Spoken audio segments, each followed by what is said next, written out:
Chapter 746. I'll write slowly. Everyone, take your time to read. There's no rush, it was already nightfall. The wind and snow rose and fell. When the wind and snow moved, the whistling sound passed through the endless snowy plains and swirled up thousands of piles of snow. In the darkness, it was like a land of exile that devoured people. Ruthless and wild sounds rang out endlessly, making one's heart palpitate. When the wind and snow were quiet, heaven and earth were silent and cold. It was like a snowy sea containing a storm. Tens of thousands of li were filled with cold silver light. The boundless and deathly still snowy plains like white jade were cold to the extreme. On the unusually cold snowy plains, even if the moonlight shone down, it seemed to be frozen in an instant. Regardless of whether the wind and snow raged or the world was calm, the specks of light on the side of a high plateau could not be extinguished. Like the longing in a human's heart for the unknown, they stubbornly and resolutely waited there. The brazier in the tent transmitted a rare sense of warmth, completely blocking out the bitter cold outside.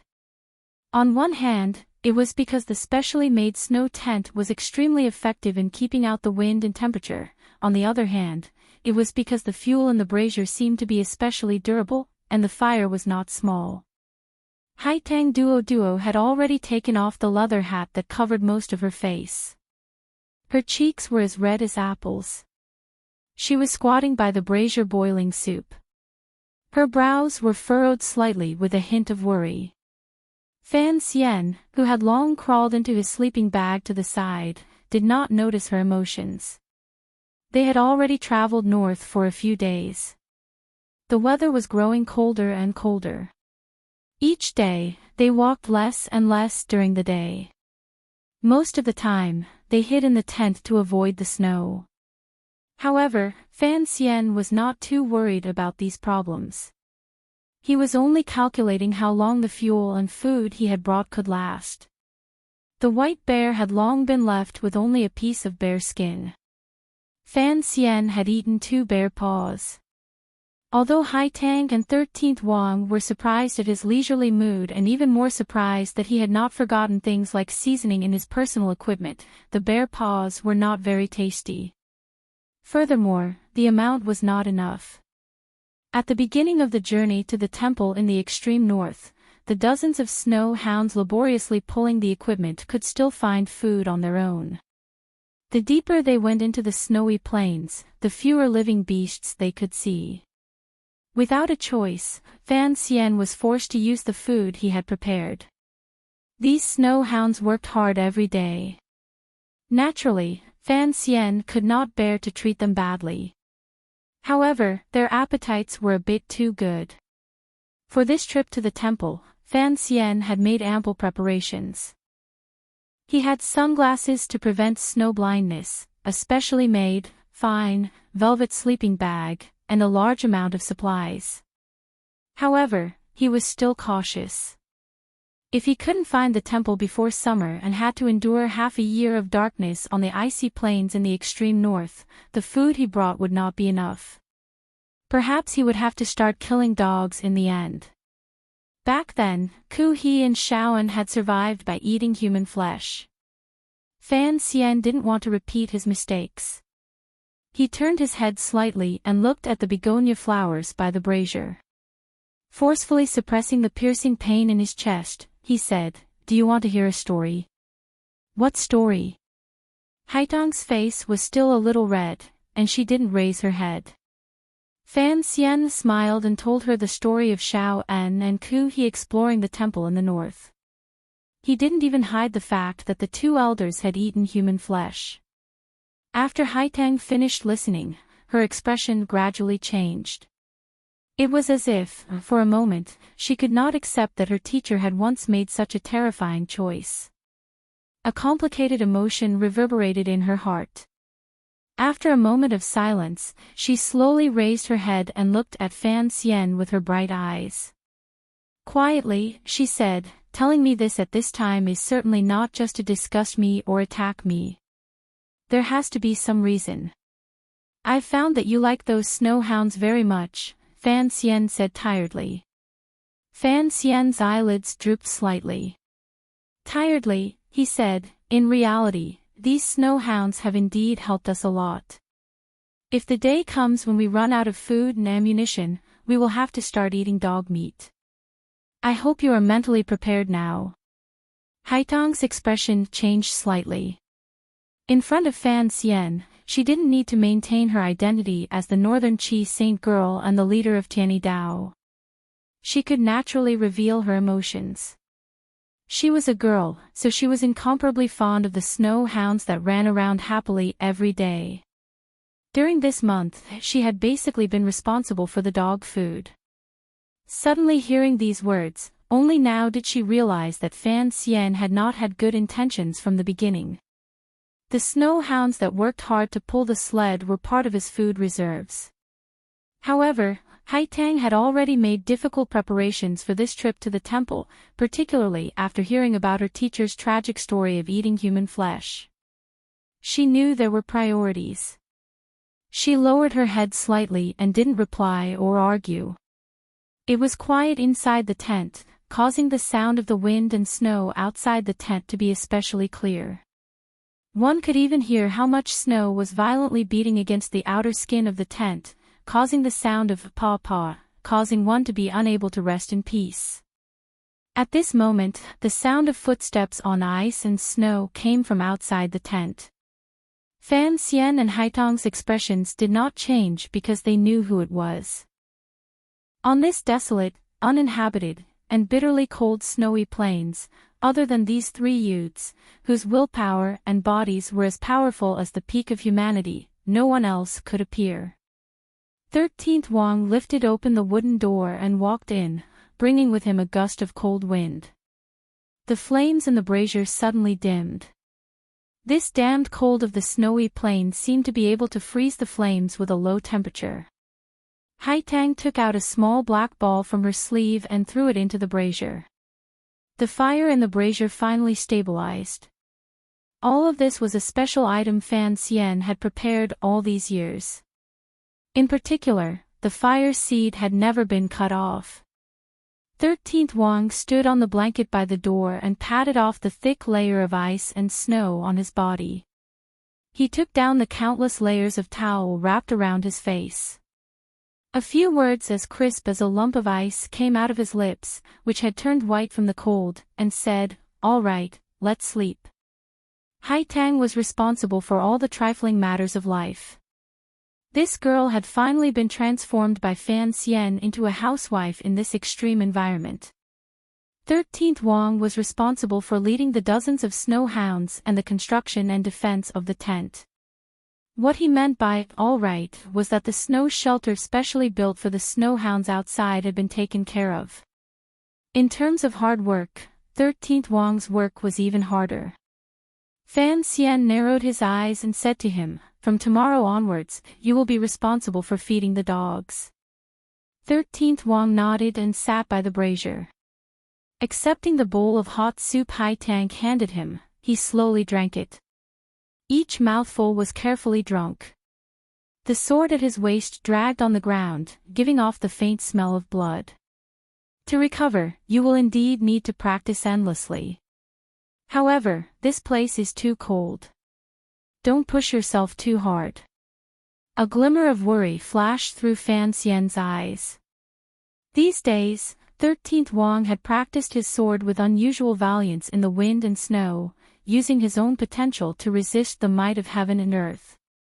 This kind of hard practice truly moved Fan Xian and Haitang. They knew 13th Wang had a sense of urgency and wanted to quickly recover his arm or train to be left-handed. However, Fan Xian was always worried about his body. Ada found a nest of snow rabbits earlier. However, the hole was too deep. They couldn't do anything about it. I helped them chase the rabbits out. 13th Wang put down the bowl of soup and rubbed his face. Shaking his head, he said, "I also moved my muscles and bones. If it continues to freeze like this, I'm afraid I'll freeze into an ice cube." "Looks like we can improve our meals tomorrow," Fan Xian said with a smile as he covered his mouth and coughed. He found that 13th's relationship with these snow dogs was growing better and better. He was afraid that there would be one more person he needed to convince in the future. He suddenly noticed that Hai Tang was acting strangely. She spoke particularly little today. Furthermore, her face was always red. There was always worry between her brows. He couldn't resist asking in a quiet voice, "What are you thinking about that so engrossed?" Hai Tang furrowed her brows slightly and glared at him but didn't say anything. To the side, 13th Wang paused and gave a rare smile. Tying the towel around his head again, he walked out of the tent. Fan Xian was slightly startled. A moment later, he couldn't resist realizing the reason. He laughed out loud. Could a living person die from holding in their urine? These words were vulgar and just happened to hit Hai Tang's sore spot. A glimmer of anger flashed through the girl's eyes. Fan Xian had calculated everything. He had even calculated 2 years ago that he would drag Hai Tang and 13th Wang to be his helpers on this trip to the temple. He knew that the long journey and endless night would be like the days by his sickbed in his previous life. The unbearable loneliness would make one go crazy. Back then, Ku He and Sir Xiao An were able to endure until the temple appeared under the morning sun, not because they dared to eat human flesh. Rather, it was because they could become each other's companions. In a dangerous and unknown journey, companions were always the most important factor. However, Fan Xian had still missed out on some details of life. He and 13th Wang didn't care. Any jar would be enough to relieve themselves. He had never thought of adding to the burden and preparing an extra tent on the snowy plains as a toilet with unusual luxury. Although it had been cold a few days ago, they could still withstand it. The temperature had suddenly dropped. It was difficult to relieve oneself in the wilderness. 13th Wang walked out, leaving Hai Tang some private space. She narrowed her eyes slightly and looked at Fan Xian coldly.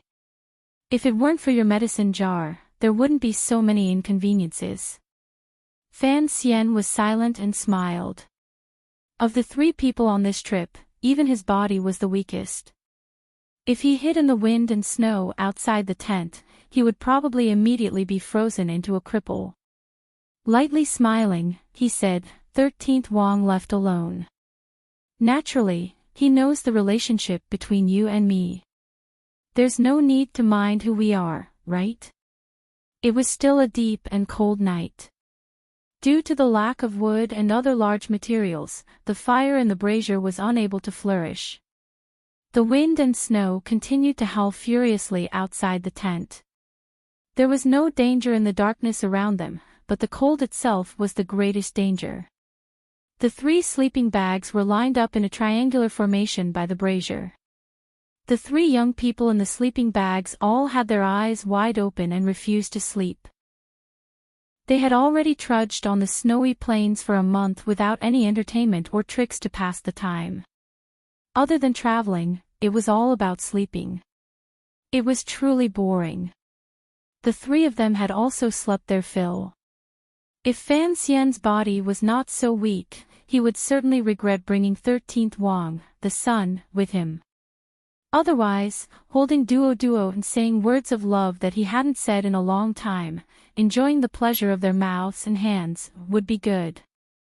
After dozens of sleepless nights, the 3 young people had basically finished talking about everything they needed to talk about. Even 13th Wang's bedwetting as a child had been viciously dug out by Fan Xian. Thus, the 3 of them could only keep their eyes open and listen to the whistling of the wind and snow outside the tent as if they were enjoying a musical event. After an indeterminable amount of silence, Fan Xian suddenly opened his mouth and said, "In such a windy, snowy, and bitterly cold place, when those people came here back then, most of them would have died. For the 3 of us to be able to withstand it is quite remarkable." Hai Tang, who was lying across from him, said softly, "Shizhuan was the first to open the mountain and search for the temple. He couldn't compare to you in knowing the direction and the route. Naturally, it was more difficult. But the later generations are always better than the previous generations. You seem to know more than us. Don't envy me. Fan Xian closed his eyes and smiled happily. To be able to go to different places and experience different things in one's life is in itself a rare enjoyment. 13th Wang replied, that makes sense. Since that's the case, why don't the three of us write poems at night? In the future, the history books would say that on a snowy night, it would become a great poem. Wouldn't it be wonderful? Let me take the lead. As the saying goes, the north wind blows all night. There was nothing else. It was clear that Haitang and 13th Wang did not want to allow this person's corrosive aura to flare up. It was silent. Fan Xian coughed and smiled. You don't give us any face. We are all rough people. If you want us to write poems with you, it's you who doesn't give us face. Besides, this line was written by Feng Lotzi in Story of the Stone. I wrote Story of the Stone. Who dares to say that I didn't write this line? Fan Xian's shameless voice rang out in the tent. The other two used silence to express their disdain. Fan Xian smiled and opened his tired eyes in the dusky environment. As he coughed and panted, he said, We've said everything. We understand each other enough. However, I've always been curious. What exactly do you want to do in this world? I want to become a great grandmaster and then, like my teacher, protect the people of Dongyi. 13th Wang's answer was always valiant and direct, confident and normal.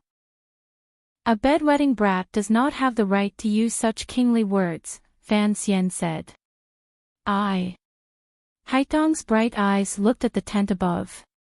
After a moment of silence, she said, Ever since I was young, I grew up in the back of Qing Mountain. Later, I went to Shangjing and began to travel the world. I just want to bring Qing Mountain to greater heights and protect the Qi court for generations to come, to not be invaded by foreign enemies, and for the people within our borders to live and work in peace. Her voice suddenly became gloomy, but when Master left, I found out that I was not a Qi person, but a Hu person. I don't know what I want to do, but I think, if the Qi kingdom can be safe, if the world can be peaceful, it will be good. You are indeed worthy of being the last disciple taught by two strange old creatures. Just a casual sentence and you think of the world. Fan Xian sighed. Actually, before I met you, I had never thought about things like good war or bad peace. Because Uncle Wu Zhu never cared about these things, I didn't care much either. I just wanted to live on well. Fan Xian's tone appeared particularly light. The more vivid and fresh I live, the better. From the first day I became sensible, I always felt that everything around me was just a dream. There would come a day when I would wake up from this dream. This kind of feeling made me work hard and live each day seriously. It seemed that I wanted to use the richness of these details to dilute my fear of waking up from this dream. Listening to Fan Xian's leisurely words, Haitang and 13th Wang sank into silence. They thought Fan Xian was sighing about his strange past and strange life. They had no way of knowing what Fan Xian was truly sighing about.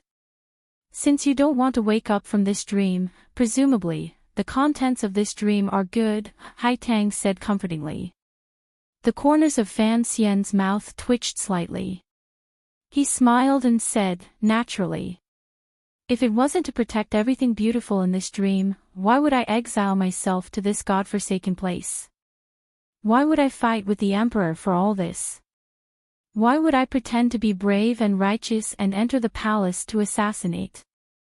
Why would I carefully maintain the stability of the Qing court? All of this, everything after his rebirth, was it truly just a dream? It was completely silent in the tent. Haitang and 13th Wang had both fallen asleep, but Fan Xian still had not.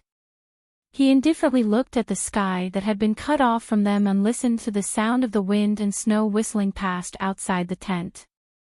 He thought endlessly in his heart. He died in that world and came back to life in this one. During his childhood, Fan Xian could not shake off the fear of waking up at any moment. He was afraid that all of this was fake. He was afraid that he was in an illusory mental state. He was afraid that this was the Truman Show that encompassed the world. He was afraid that this was a brilliant game, and he was just a ripple of consciousness, a stream of data, or a hypnotized wooden man. True warriors dared to face true death. For Fan Xian, who had lived 2 lives, his true fear was that he didn't know whether or not he was truly dead. He was worried that once he awoke from his dream, he would once again lie on the sickbed and sink into true darkness, never to see all of this beauty again. Rivers and mountains, lakes, seas, flowers, trees, and beauties. He had yelled on the rooftop in Danzhou to collect the clothes. He had written 300 poems in the palace. All of this was based on an impudent emotion. However, after living on the land of the Qin kingdom for more than 20 years, he had laughed and cried. He could finally prove that all of this was not a dream. Although he still didn't know what the temple was, he was certain that all of this was truly happening around him and not an illusion created by some mysterious god. The people of this world truly existed. The emotions of the world truly existed, as well as human nature and sorrow and joy. There were always some things in the world that could not be faked. If there truly was a God who could perfectly control all of this, just like how God wanted light, Nuwa wanted to play with mud, or Pangu wanted to rest when he was tired, then what was the point in investigating all of this? The closer he got to the temple, the more Fan Xian could not shake off these questions. It was not until the night that he gradually understood. Perhaps this trip to the temple was to ask for the answer to a question. In reality, he was still more concerned about the reality of the secular world, or at least the sorrow and joy of the lives of the people he thought were real. For things that could not be known, could not be investigated, could not be touched, and could not be observed, in reality, these things did not exist. This was something that had once been taught in physics class in that world. Fan Xian had always remembered it clearly. Tonight, he suddenly felt that he could put this definition in physics onto the word fate. No one could change fate, but he could choose not to accept his fate or ignore this fate. Fan Xian lived in this world. Whether he loved or hated the people and things in this world was certainly real. It was so real that it was etched into his bones. He firmly believed in this. After a night of restless sleep, the Jinqi in his body scattered. Although the Yuan-Qi in the world made up for what he lacked as he breathed, the speed was still not fast enough. The cold invaded his body, and his mind was restless. Fan Xian finally fell ill. When the whistling of the wind and snow outside stopped and the white light from the snowy ground reflected into the tent, Fan Xian's face became very pale. 2 unhealthy red spots appeared under his eyes, and his forehead was boiling hot. The sickness he was most afraid of had arrived at the coldest moment.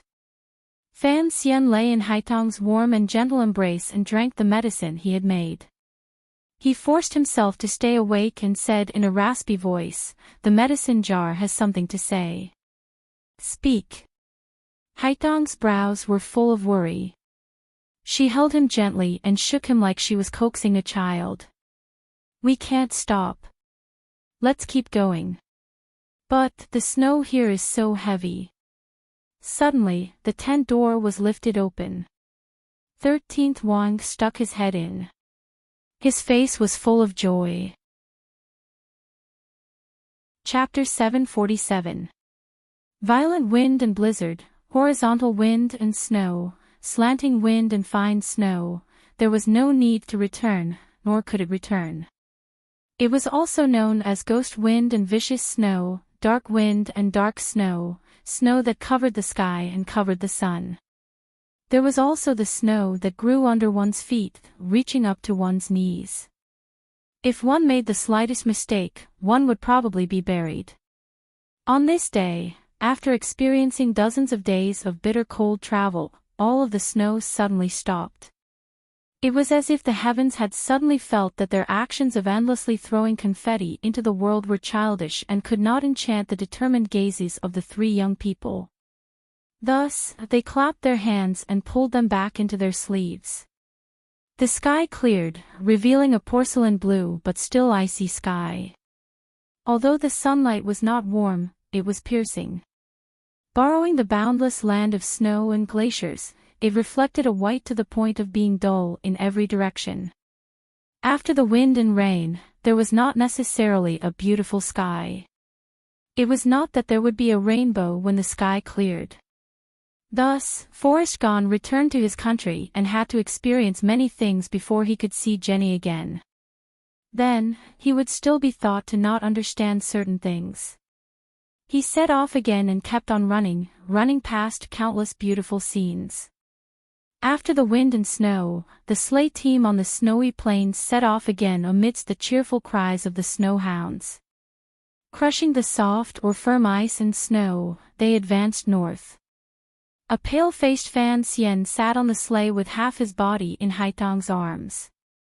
As he coughed, he forced his tired eyes open and stared at the terrain around him that was difficult to identify. He compared it to the map in his mind and confirmed the direction. The cold in his body was becoming more and more serious. Although he had not lost the medicine he carried with him, the harsh coldness between heaven and earth was, without question, a cruel torture for Fan Xian, who was heavily injured and had lost all of his Xinqi. Every night these days, Fan Xian nestled in his sleeping bag and always felt that his entire body was wet and cold. He coughed so hard it was as if he was going to cough out his organs. There was a raspiness in the thunder. It was like a knife grinding endlessly against a rock. No one knew when it would break. Haitang and 13th Wang were both worried about his body. They had even thought of returning to the south. However, they were stopped by Fan Xian with unusual determination and coldness. He knew that if he couldn't find the illusory temple in one go, he didn't know if he would be able to summon such courage again in his life. Furthermore, the meridians in his body were in chaos. The emperor was still recovering in the palace in the south. If he didn't go to the temple to find Uncle Wu Zhu, there was no point in him going back to the south. What gave Fan Xian even more confidence was that, through the magic booklet Master Ku he had left behind, he could clearly sense that the further north he went, the thicker the yuan-qi became. As he continued to meditate, the sea of qi behind his back gradually showed signs of stabilizing and accumulating yuan-qi. It would be a pity to give up now. For the three of them, the biggest problem was time. This was a race between Fan Xian's injuries and the distance to the temple. Fan Xian felt that if he truly found the temple, the injuries in his body would be much better. Haitang and 13th Wang both knew that under Fan Xian's gentle appearance was an incomparably stubborn and ruthless nature. Thus, they could only silently listen to his suggestion. However, these two friends were still very worried about his body, particularly when they heard waves of heart-wrenching coughs at night. Who could sleep well? In the quiet night, Haitang burrowed into Fan Xian's sleeping bag and gently rubbed his chest for him, using her body temperature to warm up the bitter coldness. Their bodies pressed gently and intimately against each other, but there was not a trace of male and female thoughts. They just held each other tightly like two little pigs warming each other up. 13th Wang noticed this, but he did not show any expression or reaction. He only increased the speed of their journey north. Leading the group of snow dogs, they took advantage of the clear sky to rush forward with all their might. How much farther? Even though the snow had stopped, there was still wind. 13th Wang, on the first sleigh, shouted against the wind. His voice quickly rang through the entire snowy plains. Fan Xian narrowed his eyes and looked at 13th Wang standing on the sleigh in front of him with his fur coat swaying in the wind. He couldn't resist smiling. He thought to himself that this kid was rather dashing. He was not afraid of the cold and could still stand on the sleigh and ride the waves of snow at this time of year. Particularly with that pair of sunglasses, he looked like the boys who played extreme sports in the other world. Taking out a compass and map from his clothes, Fan Xian coughed in Haitang's arms and carefully confirmed the position. The sleigh moved up and down endlessly on the snowy ground, making his observation a bit tiresome. After thinking for a long time, he tiredly said, "At most, 15 more days." When Fan Xian unfurled the map, Haitang turned her face. This was not the first time Fan Xian had unfurled the map. At the beginning, he had only used his powerful memory to point the way. Later on, he became too ill and had to take out the map. However, 13th Wang and Haitang would purposely avoid it. This was Fan Xian's request and the oath the three of them had made before they set foot on the journey to the temple. Fan Xian requested that Haitang and 13th Wang not reveal the location of the temple to anyone. He guessed that once the location of the temple was revealed, once the things in the temple were to fall into the mortal world, it would probably bring endless disaster. Just like the martial arts secret manuals his mother, Yi Qingmei, had brought out in the past and that chest, if there were many more in the temple, what would the world become? Fan Xian did not want the world to become a terrifying place filled with Tianqi aces and electromagnetic cannons firing everywhere. Any random fight between powerful warriors would cause the sky and earth to crash in chaos. How would the common people live? The journey was not lonely because they had companions. However, it was particularly difficult. This kind of difficulty could not be described with words. The difficulty was in the bitter cold, in the dryness, and in the endless snow-white color that seemed to never change. After an indeterminable number of days, the flat snowy plains and slightly arched snowy hills gradually became alive. The terrain began to become complicated. The sunlight grew dimmer and dimmer. The temperature dropped to an unbearable level for humans. Fortunately, the snowstorms still did not come down. On the other side of the northern horizon, a tall mountain suddenly rose. A tall snow-capped mountain. It was as if from the beginning of the world, this magnificent and mighty snowy mountain had stood there, coldly and calmly waiting for brave travelers to come and make offerings. The sleigh procession slowly came to a stop beside a relic of glaciers. Fan Xian narrowed his eyes and looked at the distant snowy mountain in front of him. He gazed at the strange mountain glowing with a cold white light under the blue sky. A glimmer of excitement grew uncontrollably in his chest. A glimmer of excitement that came from the depths of his heart quickly took over his entire body, making his fingers tremble slightly. In his dreams, he had seen this snowy mountain that was similar to Dong Mountain. In his dreams, this snowy mountain was high and unscalable. It was mysterious, powerful, and cold, just like the feeling the emperor gave him. Now, when this snowy mountain suddenly appeared in front of his eyes without any warning, Fan Xian felt boundless joy. People were born to fear death. If one could hear the truth in the morning and die in the evening, then what kind of enjoyment would it be to be able to see a scene that no one else could see, learn more of the secrets of heaven and earth, and know the unknown that attracted the gaze of humans the most and urged them to evolve? Fan Xian's body abruptly froze. His incessant coughing also stopped. He looked greedily at the quiet and secluded snowy mountain.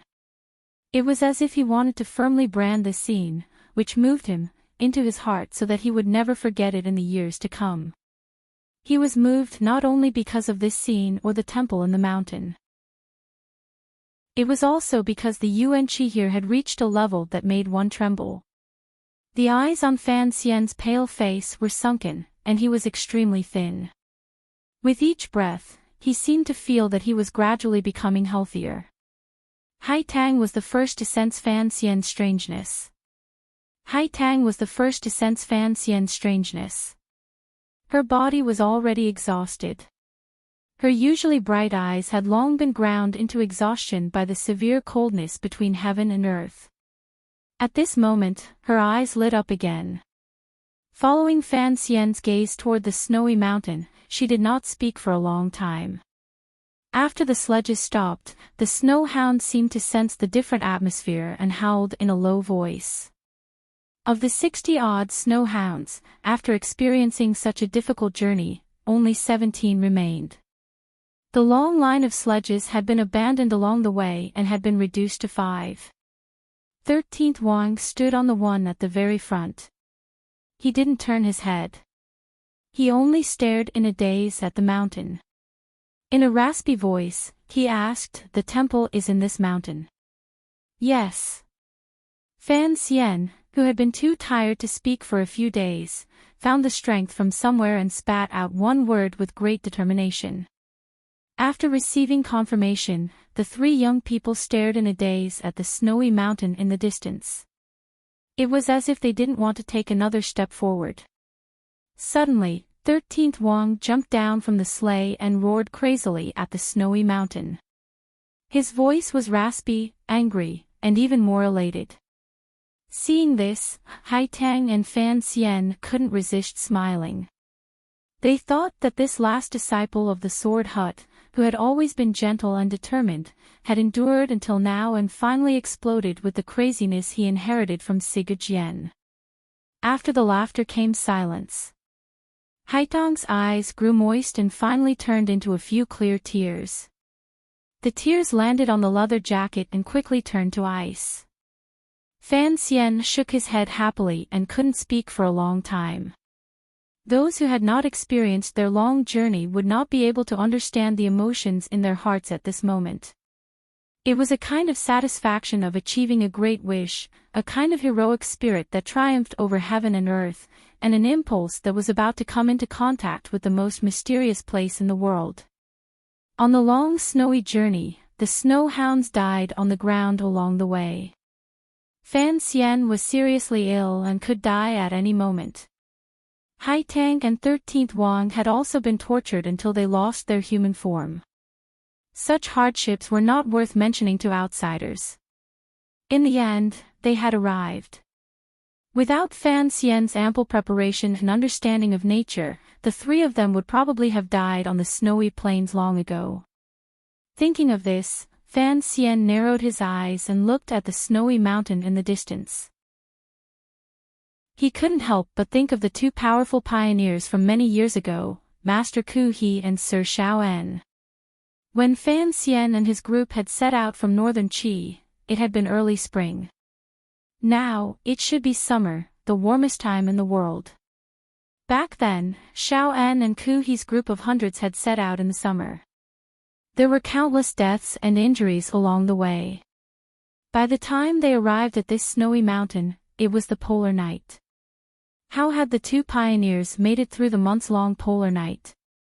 Unlike Fan Xian, Xiao En and Ku He did not have the road map and experience left behind by predecessors. Yet, they were still able to survive in such a wretched environment. It truly made Fan Xian, who had just escaped death, sigh in admiration. Compared to the 2 pioneers who ate human flesh, Fan Xian and the other 2 were actually much happier and more relaxed. However, they were still wretched.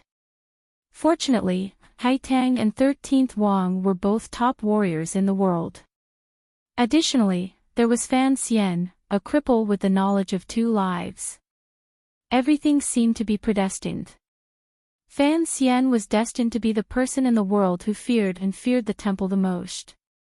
He was also the person who had the most ability to enter the temple and needed to enter it. Fan Xian gradually shook off the excitement and agitation in his heart. Forcefully suppressing his emotions, he gazed calmly at the tall snowy mountain and guessed at the appearance of the large temple in the mountain. In a raspy voice, he said, "Rest for the night. Enter the temple tomorrow morning." Chapter 748. Qing Yunyan, Qing Yunyan. Isn't this name meant to wish everyone a happy new year?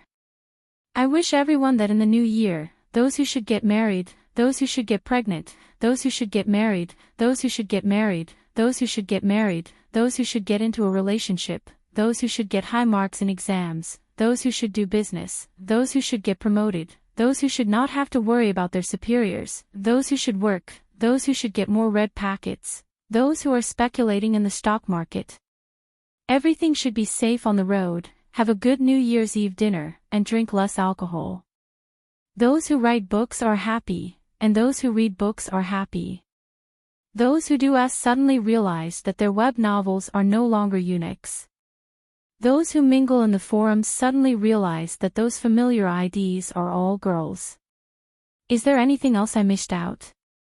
I wish everyone a happy new year, and all the best. I also wish myself and Fujian Cement Company's business to become more prosperous, and I hope that they can recover their capital as soon as possible. The feeling of being cut in half is really not a good one. I won't lament about the past year, because I only have the word thank you to everyone, nothing else. I don't have to look forward to the coming year, because I will continue to write books seriously, and write stories that everyone likes and that I like, nothing else. Chapter 749. In the fog-shrouded cave in Shangjing West Mountain, Fan Xian had once told Xiao En, who was dying, that he was actually just a tourist walking in this world. He wanted to see more scenery, so he had a strong interest in the temple. Unlike the Northern Qi Emperor who wanted to use the power of the temple to unify the world, the former Wei Emperor who wanted to obtain the secret of immortality from the temple, and the Qing Emperor who used the temple as a fighter with unusual valiance, Fan Xian's interest in the temple in the past was mainly in the unknowns. Fan Xian's strong desire for the temple's secrets inevitably had more practical considerations attached to it. He needed to enter the temple and find traces of Uncle Wu Zhu to confirm his safety. He also needed to try to find a way to return to the world and defeat the Qing Emperor. These were actually only two sides of the same thing. As long as Uncle Wu Zhu was still alive, then everything would be easy to handle. In Fan Xian's understanding, there was no one in this world who could harm Uncle Wu Zhu and leave him behind. The black-shrouded young Grandmaster possessed overly powerful and wondrous skills. Even if the great Grandmasters who had once existed in the world worked together, Wu Zhu would probably have enough ways to escape. The problem was, this snowy mountain was the temple, that illusory fairyland that had always stood above the clouds of human society's legends. For such a place that did not belong to the secular world, even Wu Zhu was probably not a match for it. Reality seemed to prove this point. Uncle Wu Zhu had returned to the temple to search for his roots. A few years had already passed, yet there had been no news. If he had not been imprisoned in the temple, then he had probably already left this world. The morning sun did not have a glimmer of warmth. It shone coldly on the three people at the foot of the snowy mountain. Fan Xian narrowed his eyes and raised his head to look at the majestic snowy mountain in front of him that seemed to cover half the sky. He watched the ice and snow reflect a jade-like glow under the morning light. He was silent for a long time and didn't speak. The three top young people in the world had set out from the camp when the sky was still dark. After walking for a few hours, they approached the snowy mountain with great difficulty. What shocked Haitang and 13th Wang was that Fan Xian seemed to be very familiar with the path under the snowy mountain. He led the two of them easily through a narrow passageway under the snowy mountain and came directly to the other side. This side of the great snowy mountain was also a plain made of ice. There was nothing but snow and ice. The three of them had passed through the snowy mountain and arrived on the other side. Their camp was on the other side of the snowy mountain. Where is the temple? 13th Wang asked between breaths, carrying Sigajian's urn of ashes on his back. His face, which was wrapped in cloth clothing, was frozen red. Fan Xian was supported by Haitang. He narrowed his eyes and looked up the mountain. Back then, Xiao An and Master Ku he went up from this side of the mountain. Logically speaking, the temple should be right in front of us. However, there was nothing in front of them. There was only jade-like ice and snow covering the mountain range of an unknown color. At this moment, the wind was not strong. The sky had not sent down a snowstorm. Their field of view was vast and clear. In this clear field of view, it was impossible to find any signs of man-made carvings. Haitang, who was supporting him, was silent for a moment. She then suddenly said, "In the old legends, the temple only appears in front of common people for 1 or 2 days a year. If the temple does not want to be seen by mortals, then no matter how hard mortals search, they will not be able to find it. Legends are, after all, just legends." Fan Xian covered his mouth and coughed. The clothes he wore were very thick and could barely withstand the cold of the outside world. Speaking of which, it was rather miraculous. Presently, the temple was close at hand. Although he didn't know its location, the dense yuanqi between heaven and earth had begun to flow faster into his body, making his injuries and illness much better. With great difficulty, the coughing stopped. Fan Xian blinked his eyes and looked tiredly at the messy snow and rocks on the snowy mountain. The legends may not be true. Back then, your teacher and Sir Xiao An endured a few months under this snowy mountain just to wait 1 or 2 days for the temple to appear. I don't know how much human flesh they ate. I don't want to wait. Fan Xian had experienced 2 lives that other people could not have, so he absolutely believed that there was the will of heaven in the unseen world. However, the education he had received in his previous life made it impossible for him to shake off his atheism. Thus, this contradiction made him feel a faint reverence toward the temple. On the other hand, he didn't really believe in the so-called legends. If the legends are not true, then there must be a trick to the temple being hidden in this snowy mountain. Haitangduo's entire face was covered by her fur collar. In a droning voice, she said, "If we want to search through this mountain, given our present state, it will probably take a lot of time. I also understand. Since it will take a lot of time, then let's quickly begin," Fan Xian said in a raspy voice. He then glanced at 13th Wang. "Presumably, you have also noticed that the nights here are particularly short. After a few more days, there will probably be no nights. It will be more convenient for us to search." After many months of arduous travel on the snowy plains, Fan Xian no longer purposely hid the knowledge he knew from his previous life in front of Haitang and 13th Wang. Each of his predictions eventually became reality. However, Haitang and 13th Wang did not know the basis of his predictions. In their hearts, Fan Xian appeared more and more mysterious and unfathomable. During these months, Haitang and 13th Wang did not have a sliver of doubt or hesitation toward any of Fan Xian's predictions or orders. However, at this moment, the 3 of them stood in front of the snowy mountain and were about to begin their search for the temple. 13th Wang did not head toward the snowy mountain. Instead, he glanced at Haitang. Coincidentally, Haitang also glanced at 13th Wang. Their gazes met. They both saw the worry and shock in each other's eyes. Fan Xian noticed the strangeness of his 2 friends. Furrowing his brows slightly, he coughed and said, "What is it?" 13th Wang was silent for a moment. He then looked at him and said, "We are just curious. The temple is right in front of us. Based on your predictions, no matter how long it takes, we will always be able to find the temple before the night comes." Fan Xian nodded. He didn't understand the meaning of his words.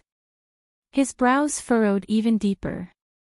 Beside him, Haitang sighed and said, "What we mean is that we are about to find the temple. Regardless of whether it is to dig out the secret of the temple or to rescue the blind great master from the temple, you have to have a plan ahead of time and make some preparations. If you have any understanding, you have to let us know ahead of time." Given your present physical condition, there are many things that require us to do. The temple was like a fairyland. At least, it was so in the hearts of the people of this land.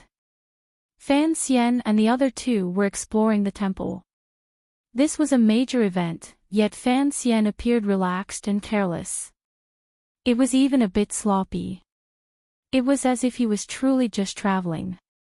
Who knew what kind of dangers were hidden on this snowy mountain and what kind of divine might was difficult for mortals to withstand? Haitang and 13th Wang were both top figures with the most determined wills and willpower in the world. Faced with this snowy mountain, they still found it difficult to suppress a sense of confusion and fear. They truly did not understand how Fan Xian could still be so relaxed and at ease. Back then, Ku He and Xiaoan returned from the temple alive. This place is not as terrifying as people imagine. Fan Xian smiled bitterly. Back then, the two of them were already superior 9th level aces. However, they were tortured for half a year and were about to die. Their strength is not as good as we are now. Since they can return alive, what are we afraid of? Furthermore, Uncle Wu Zhu and the Emperor have both said that the temple has already fallen into ruin and has no power. Fan Xian lowered his eyelids slightly. I believe in the Emperor's judgment because he has basically never made any mistakes in this life. Even though the temple had fallen into ruin, it was still a temple. Could mortals stop worshipping it? More importantly, I only know the way to the temple and its outer appearance. As for what is inside, I don't know either, Fan Xian said with a helpless smile. Since it is so, then it is useless to make any more preparations. Let's search. We'll talk about it after we find it. This was a very irresponsible way of doing things. Fan Xian had spent his entire life immersed in the darkness of the Overwatch Council. He never fought a battle unprepared. Even when faced with the unfathomable Emperor, he still came up with clever plans and bravely thought of little ways to win. Looking at this snowy mountain that he knew nothing about, how could he have prepared? The snowy mountain remained silent, solemn, and cold. It was as if it had no idea that three mortals were nervously and quietly searching for its secrets. The temple, which was rumored to be omnipotent and omniscient, was still like a girl waiting to be married, hidden in the wind and snow, unwilling to show its true face. After climbing up the snowy mountain with great difficulty for a long time, the wind on the mountain gradually grew stronger. It swirled up the snow on the rocks, blinding the eyes. Fan Xian's eyes remained clear and steady. He did not let go of any details that could have been missed. In his calculations, the temple only appeared for 1 or 2 days a year. The last time Xiaoan and Ku He had seen the temple was the day after the polar night ended. There had to be some pattern hidden here. Only after the polar night did the sunlight fall on this snowy mountain. Did the people in the temple want to sunbathe, so they appeared? Leaning against Haitang's warm back, Fan Xian turned his head in satisfaction and sniffed the girl's neck. He was incomparably happy. He knew that his deduction was certainly correct. In the direction of the snowy mountain facing the sky, there would certainly be some man-made traces of ice and snow being broken. Haitang's brows furrowed slightly. She didn't understand where Fan Xian's confidence came from. She also didn't know why he was so happy. Reality was as Fan Xian expected. It didn't take long before 13th Wang, who was searching about 600 meters to the right, suddenly turned his head and made a hand gesture toward the two of them. In the wind and snow, it was difficult to hear clearly what 13th Wang had found. Fan Xian and Haitang could easily sense the excitement of the Sword Hut disciple. In a snowy depression, Fan Xian crouched down and carefully examined the traces 13th Wang had found. He pulled out a hole in the ice and snow and found what they had been looking for a long time, some man-made traces. It was something like a track. It was made of an unknown material. Even in such a harsh and cold environment, it was still incomparably smooth and did not deform at all. Fan Xian stood with Haitang's support and followed the track into the depths of the ice and snow until it reached the top. The wind and snow were strong. The majestic mountain range of ice and snow seemed to have suddenly snapped in the middle and sunk in. That was probably the end of the track. 13th Wang found a few other tracks beside this one. They were all made of a very high-quality material. No one knew what they were used for. The three of them immediately became nervous. There could only be one explanation for the sudden appearance of these magical tracks in this bitterly cold place that mortals would find difficult to reach. "Climb up along it," Fan Xian said in a raspy voice. Fan Xian spoke in a raspy voice. His voice trembled slightly, but his eyes were a calm that he barely managed to maintain with a valiant will. There were no paths on the snowy mountain. There was snow and wind everywhere. If one was the slightest bit careless, they would fall off the mountain and end up with their bones crushed. Fortunately, Fan Xian had brought Haitang and 13th Wang, two powerful warriors, here. Otherwise, how could a sick person like him endure the power of heaven and earth? The three of them suppressed their nervousness and faint fear and followed the smooth track. Going against the wind and snow, they climbed up the mountain range. After climbing for an indeterminable amount of time, when 13th Wang and Haitang both felt that the Jinqi in their bodies was about to be completely used up by the icy and snowy tracks, they suddenly felt their vision darken. The mountain was barren and the snow had no path. The sky darkened and the earth opened up. Fan Xian and the other two stared in a daze at the stone steps at the end of the track. They were speechless for a long time. This place was truly a work of nature. Such long stone steps were hidden on a platform deep in the mountain range. If someone could actually come to the snowy mountain, they would not be able to see these stone steps from the foot of the mountain. The temple appeared for 1 or 2 days every year.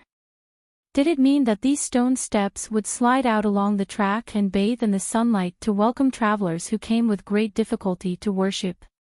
These stone steps were made of green stone. No one knew how many thousands or tens of thousands of years they had experienced the baptism of ice and frost. There were many damaged areas. Amidst the ancientness, there was an ancient and frightening beauty. Different from the tracks, only when they saw these seemingly endless stone steps did the three of them truly feel like they were entering the temple. As they slowly walked up the stone steps, an indescribable atmosphere shrouded the three of them and shrouded the stone steps. The three of them maintained their silence at the same time. No matter who it was, in the moment before the mysterious veil of the temple was lifted, they would probably find it difficult to hide their excitement and fear. This was a kind of excitement and fear toward the unknown.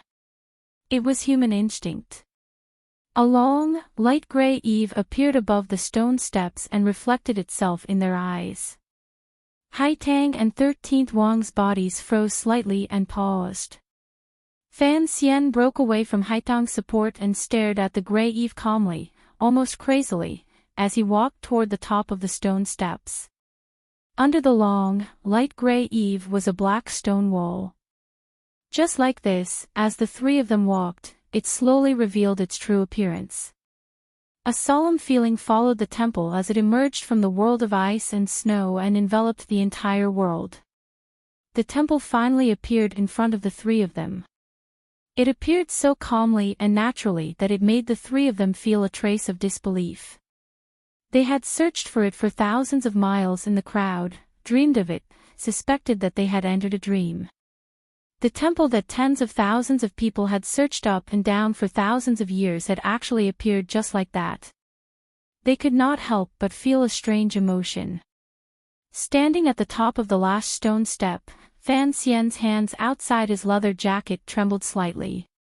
He looked woodenly at the temple in front of him and was unable to speak for a long time.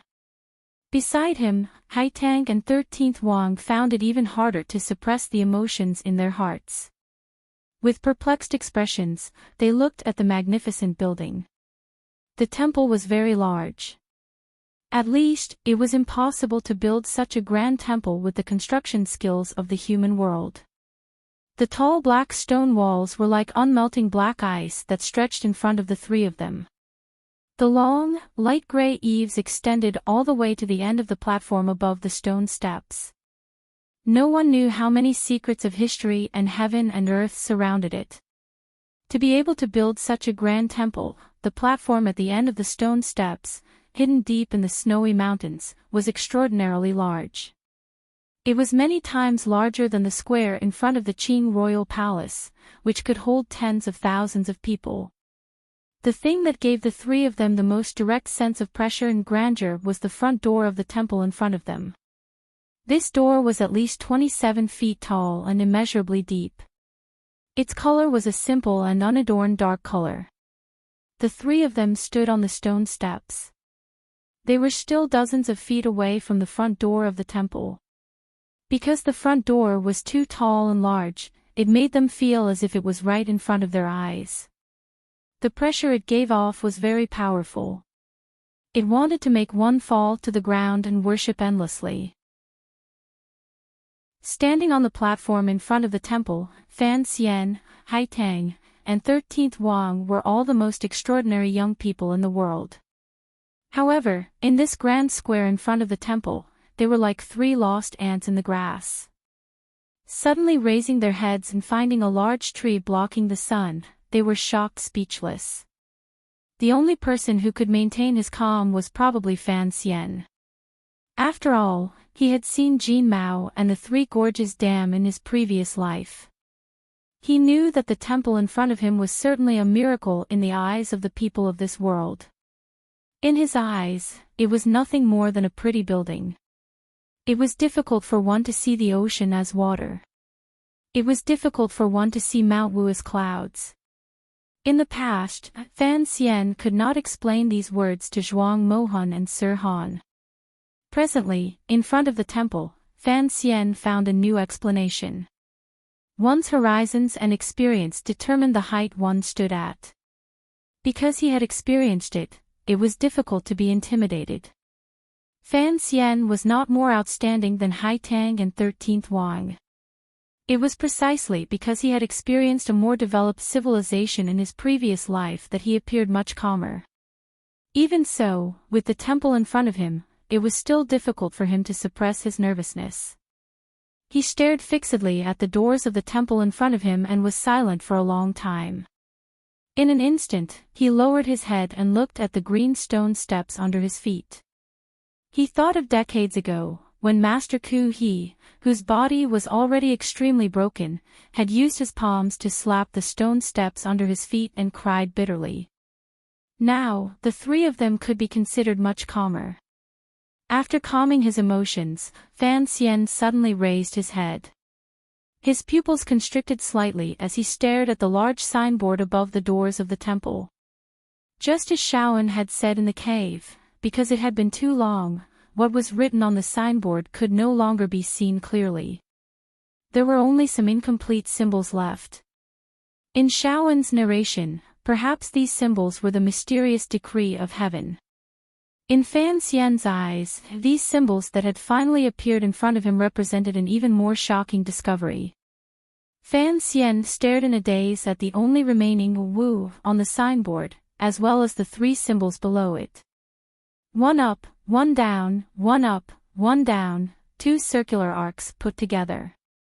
It was the entire content of the symbol. He extended his finger into the cold air and unconsciously began to move along with the symbol. Ever since the 5th year of the Qing calendar, he didn't know how much effort he had put into this Wu and these three identical symbols. He had also asked Uncle Wu Zhu and Sigurd for guidance. After all, there was too little information, so he had come up with nothing. Now, this Wu and these symbols had finally appeared in front of him. How could he not feel agitated? Fan Xian noticed the position of the incomplete Wu on the signboard, as well as the position of the three symbols. A bright light flashed through his mind like lightning. It made him completely stunned. His legs seemed to be out of his control as he walked in a daze toward the doors of the temple. Haitang and 13th Wang finally awoke from their shock at seeing the true appearance of the temple. They immediately noticed Fan Xian's abnormality and nervously followed him toward the doors of the temple. Fan Xian's gaze was still locked tightly onto the large signboard as he muttered to himself. He spoke faster and faster. It was impossible to tell that he was a patient. An excited flush rose to his face. What heavenly seal? If this isn't the letter M, what else could it be? Fan Xian's tired gaze had been completely replaced by a bright light of complicated emotions. He gritted his teeth and laughed foolishly. Looking at the large signboard, he finally understood what the temple was. He finally knew that the deduction he had never told anyone was correct. The tracks in the snowy mountain were not used to transport the stone steps to the sky beyond the mountain. Instead, they were used to transport the entire temple to the sky. The temple also needed energy. It needed sunlight. That was why it had appeared in front of the people after the polar night. It was this point that allowed Fan Xian to confirm that the temple was not a miracle. It was just a building whose exact use was still unknown. More importantly, he was finally sure that the ground he was standing on was still that blue planet. It was the Earth he had once mentioned to Dabao under the boundless starry sky. Fan Xian's lips were pale. Trembling, he said to himself, if this is the Earth, then what is this temple? 3 M's, a thing. I didn't have such a large museum at the time. Endless emotions rushed into his mind, making him feel somewhat embarrassed. His cheeks were red, his lips were pale, and his eyes were somewhat lost. Yes, the temple was just a very, very old museum. The word Wu that Xiao An remembered was not a sickle or an axe. The 3 M's were not heavenly seals, nor were they the marks of the Russian spaceships. They were just the most common letter in the English language. Yes, the large signboard of the temple clearly had the word thing, but the 3 M's below were the missing parts of the word. The temple was a museum. Fan Xian stood woodenly in front of the gate of the temple. Raising his head to look at the large signboard, he could not believe his eyes. If the world he was in was the Earth, then when was this museum, which clearly had a history of tens of thousands of years, built? Where were the people who built these museums? Why did such an existence exist in the world?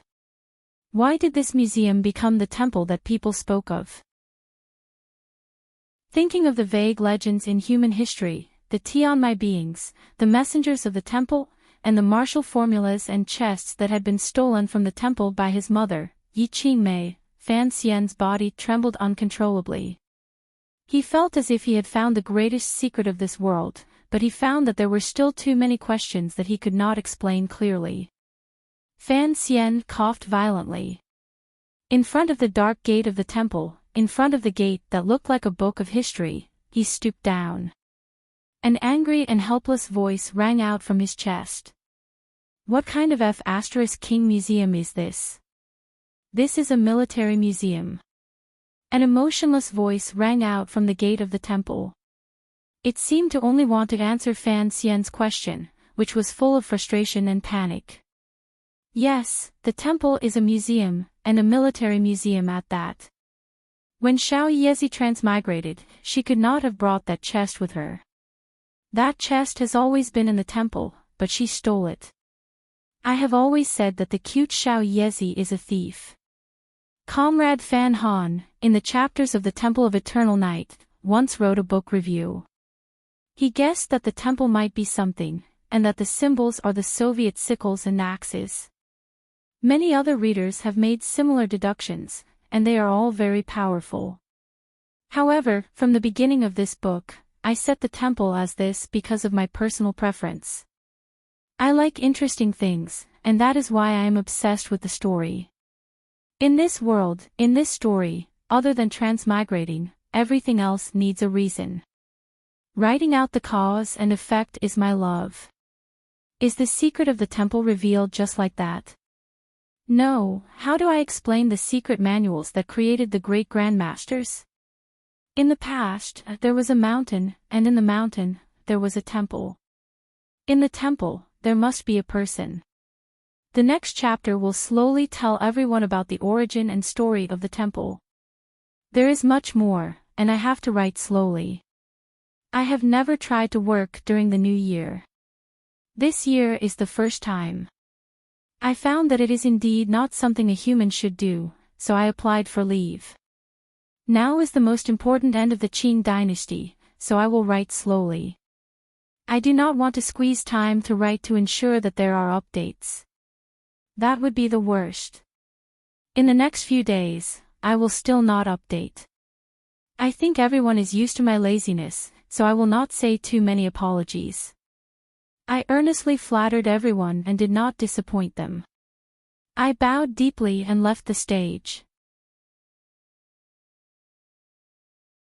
Chapter 750. The wind and snow stopped. Hearing the calm voice, Fan Xian's pupils constricted. He looked warily at the heaven-like wooden door in front of him. He didn't know what kind of monster would run out from inside. After a long time, the temple in the depths of the snowy mountain remained silent. After the voice in the temple answered Fan Xian's unconscious angry question, it seemed to have sunk into some complicated thought process and sank into silence. Immediately after, the strangely large door in front of the temple silently opened a crack. When such a heavy door opened, it didn't make a single sound. It made one shiver even though it wasn't cold. The temple door opened at a 15-degree angle. From the front, one couldn't see the scenery inside. However, this silent opening seemed to indicate some kind of invitation from the person in the temple. Fan Xian's heart began to thump and then he forced it to calm down. He narrowed his eyes and looked at the shadow of the temple door. There was not a trace of expression on his face. Unexpectedly, he slowly sat down on the shallow white snow on the stone platform. He had thought that it would be like decades ago. When Master Ku he was about to open the temple door, a black shadow would come out like lightning and give them a powerful blow. However, when the temple door opened, there was not a trace of movement. Could it be that the person in the temple also felt lonely, and cold? Did the person in the temple hope to see them come? The mountain of treasures was in front, hell was in front, heaven was in front, and the scene of flowers and snow was in front. It was only a short distance away, yet Fan Xian sat down. A slightly bitter smile hung from the corners of his lips. He closed his eyes and began to meditate endlessly. Haitang and 13th Wang did not understand the conversation between the voice in the temple and Fan Xian. After all, there were no museums in this world. They also did not understand why Fan Xian would sit down in front of the temple door. They stared in a daze at the open door of the temple. Nervously, they walked to Fan Xian's side, took out the weapons at their side, and began to stand guard for him. Haitang's weapon was still the soft sword at her waist. 13th Wang had found a wooden stick from somewhere. Like a hunter, his eyes stared sharply at the temple door that had opened a crack. The three of them stood silently in front of the temple gate. The yuanqi in the surroundings was very thick. Fan Xian acutely sensed this, which was why he had closed his eyes and sat down. Before entering the temple, he had to at least ensure that he could move without hindrance. If he had to run wildly in a moment, he would at least not burden Haitang and 13th Wang. Since the temple was right in front of them and the temple doors were already open, they had waited for tens of thousands of years. Why was there a need to rush at this moment? After an indeterminable amount of time, Fan Xian slowly opened his eyes. The 36,000 pores on his body greedily absorbed enough yuanqi to repair a great deal of the wounds in his meridians. The jinqi accumulated at the back of his waist could finally try to slowly flow. His spirit was much better and he was ready to enter the temple. Fan Xian's eyes landed on the door of the temple. 13th Wang was also staring nervously at it. With 2 crisp chirps, a little bird walked out childishly from the door of the temple and chirped at the 3 people outside. The bird's body was green and beautiful. It gave off a sense of purity. Outside the temple, the 3 people looked at the bird's arrival and couldn't help but start.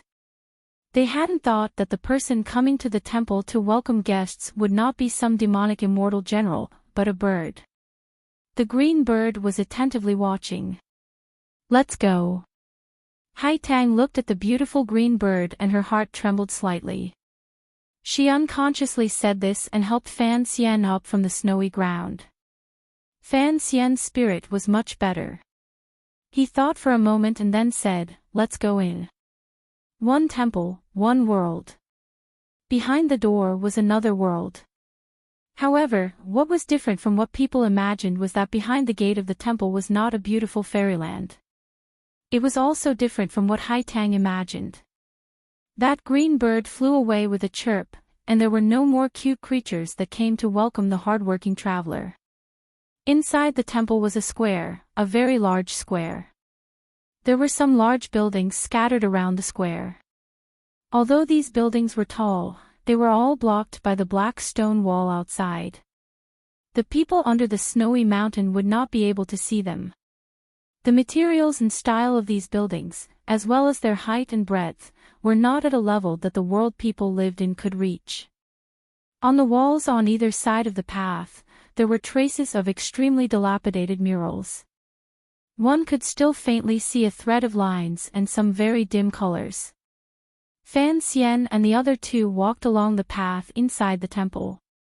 Raising their heads, they saw a snowy sky. Lowering their heads, they saw a snowy ground. They only felt that the world was still so quiet. The legendary scenes and scenery around them did not seem to exist in reality. The 3 of them were like 3 little black dots walking silently along the path. The voice in the temple did not ring out again. It was as if the people in the temple did not care where they came from and couldn't be bothered to guide them where they were going. Thus, Fan Xian and the other 2 only walked silently and casually along the path inside the temple. Their eyes calmly observed the eaves and large stone platforms of the buildings that passed by them. They appeared normal and casual, but waves of shock had long risen in their hearts. After all, this was the interior of the temple. No one in this world had probably ever entered. The land of legend and myth had finally appeared in front of them. What kind of complicated emotions were Haitang Duo and 13th Wang suppressing under their outward calmness? Back then, Ku He and Shaoan had only been outside the temple's door when they met the Black Shadow and Little Fairy. Fan Xian and the other 2 had actually walked into the temple. Fan Xian had to be calmer. He had already faintly guessed the history of the temple from the voice in the temple's reply. His gaze stopped on the remnants of the wall paintings on the 2 sides of the path. The paint had peeled off badly. It was impossible to see clearly what was depicted on them. The secret of history seemed to be hidden in these paintings. However, Fan Xian easily found familiar traces in the remaining lines. Just like how the architectural style of the temple had influenced the dark green royal palace in Shangjing, the style of the wall paintings in the temple and the paintings in the Qing temple and even the restaurants in Yishe Tavern all seemed to come from the same source. It looked like the temple had stood in the world for thousands of years. Although it did not enter the world, it always had a faint influence on it. The wind and snow in the temple were much lighter than outside the walls. At this moment, the wind and snow had stopped long ago. There was only a thin layer of powdery snow on the path. Fan Xian and the other 2's footprints were clearly imprinted on it, turning into a lonely line that went straight into the depths of the temple. Along the way, they only saw some broken buildings on the verge of collapse and a cold and uninhabited wasteland. This place was not a fairyland or the realm of the gods. Just as the emperor and Uncle Wu Zhu had said, it was just a broken place. Fan Xian pulled back his gaze from the footprints in the snow and thought for a moment. He then continued to lead Haitang and 13th Wang forward. After entering the snowy plains, he had become the leader of the three of them. Although his injuries had not recovered and his illness had worsened, Haitang and 13th Wang faintly sensed that Fan Xian had more knowledge in certain areas than most people in the world. In front of them, the small, agile, and beautiful green bird was still chirping. Appearing and disappearing, it led the three young warriors who had come to worship the temple through the thin snow. Accompanied by loneliness and silence, they walked forward. They roughly confirmed the range of the buildings inside the temple. It was a flat square. Without realizing it, the three of them had already walked to the center of the temple. In the center of the temple was a platform. Behind the platform was the most well-preserved building. Although many scars from time could still be seen on the outside of the building, the gradually eroding stone edges bore witness to the ruthlessness of heaven and earth. In the end, this building had not collapsed. Walking all the way here, they did not see a single person or the legendary emissary of the temple. There was only the green bird flying and landing on the stone platform covered in thin snow. Fan Xian furrowed his brows slightly. He found that the green bird had landed on the thin snow but did not leave any footprints. The temple emissary did not appear.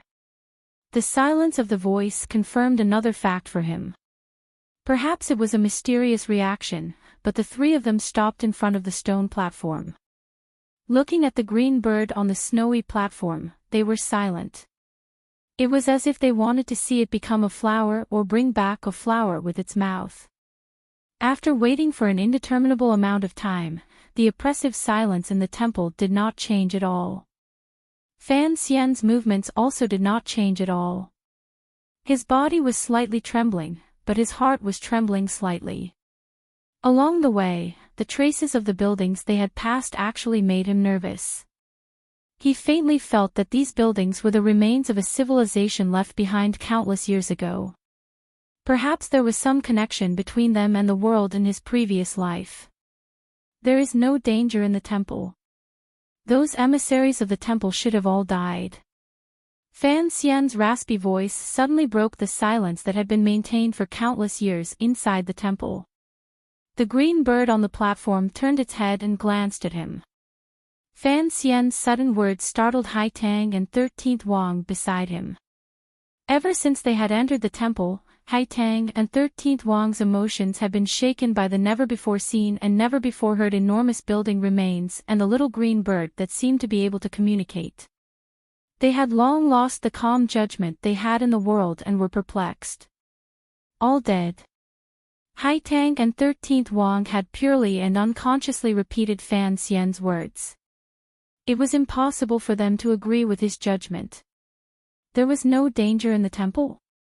An illusory place that only existed in myths and legends had suddenly appeared in front of his eyes.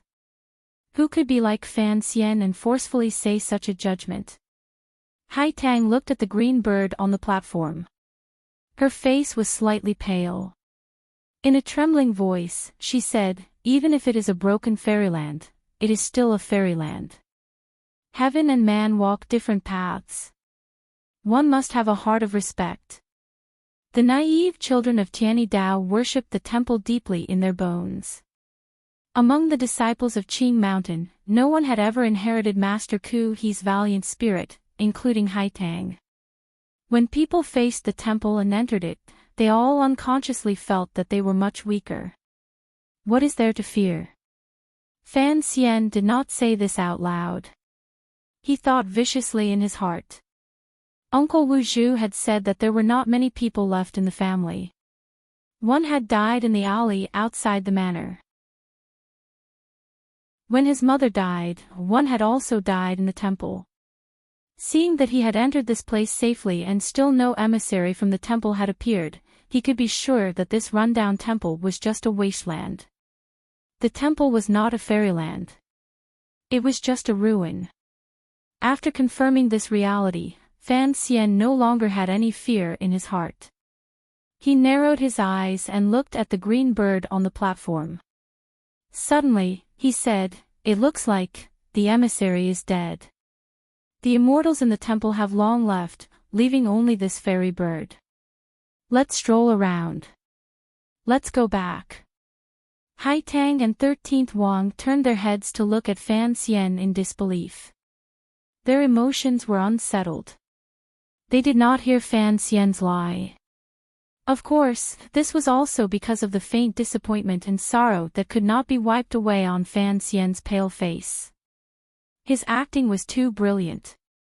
Blind.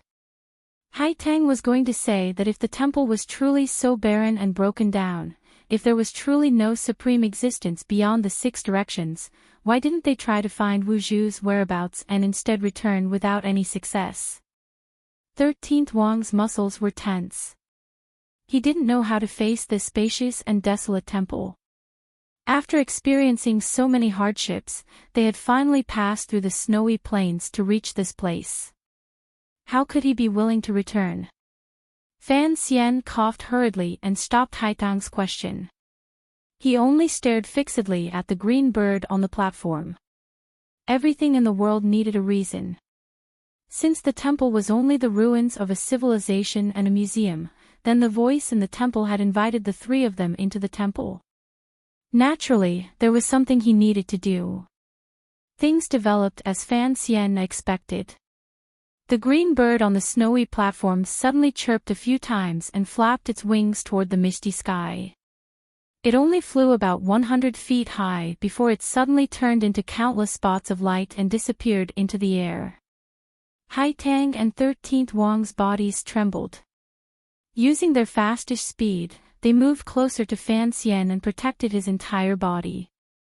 They were terrified that the change in the temple would cause Fan Xian, the weakest person, to die. Fan Xian was not afraid at all. He only narrowed his eyes and looked coldly at the slowly descending spots of light. The spots of light fell into the air above the platform and began to coalesce together like countless fireflies in the summer night sky. For some mysterious reason, they had arranged themselves into a certain shape. The spots of light gradually grew brighter and dimmer, revealing a gradually clearer figure in the air. The lines grew clearer. They could see clearly the flowing clouds at the corners of the sleeves, the black gold and jade belt at the waist, and the upturned shoes at the feet. An elder in a wide-sleeved ancient robe appeared in midair. It was impossible to see his features clearly, but it was possible to clearly see his existence. His feet were not standing on the platform. Instead, he was floating in the air. He was clearly there, but Haitang and 13th Wang could not feel a trace of his breathing or heartbeat. They didn't even feel his existence. Standing in the air, it was as if he wanted to go with the wind. His wide sleeves danced gently on the platform. A faint light enveloped the elder's entire body. Such a scene stunned the hearts of the 3 people in front of the platform. To be able to dance in the air and emit golden light, what level of cultivation was this? No, this was no cultivation. This was clearly a celestial technique. Other than the immortals in the temple, who else could appear in front of the people in such a way that made people want to kneel and worship? Haitang and 13th Wang opened their dazed eyes and looked at the scene in front of them that they could not understand no matter what. Naturally, they connected the existence formed by the green bird to the legendary immortals in the temple. Their bodies trembled uncontrollably. Naturally, they knelt down and sincerely knelt toward the snowy ground. Fan Xian also knelt down. His knees sank into the thin, soft snow. His body began to tremble like a mortal who had sunk into excitement and could not free himself. No one could explain the scene in front of them. Even the civilization of Fan Xian's previous life could not create such a miraculous phenomenon. The immortal standing in the air, glowing with a bright light, appeared very real. He was truly like a god. However, most of Fan Xian's excitement and fear were still faked. He forced himself to calm down. His mind spun quickly as he analyzed the immortal who had appeared in front of him. If this temple was a museum and, as the people in the temple said, a military museum, then how could there be immortals? Since it was not an immortal, then what was it? Fan Xian had lived 2 lives and had never squeezed out his brain cells like he did today. His head was slightly lowered as he thought furiously. Was it the holographic image he had heard of in his previous life? Fan Xian didn't throw a handful of snow over to see if it would pass through the immortal's body. Once he made up his mind, his fear naturally lessened a great deal. Like Haitang and 13th Wang, he knelt sincerely in front of the snowy platform. Northern Chi's Tianyi Dao, Haitang, greets immortals.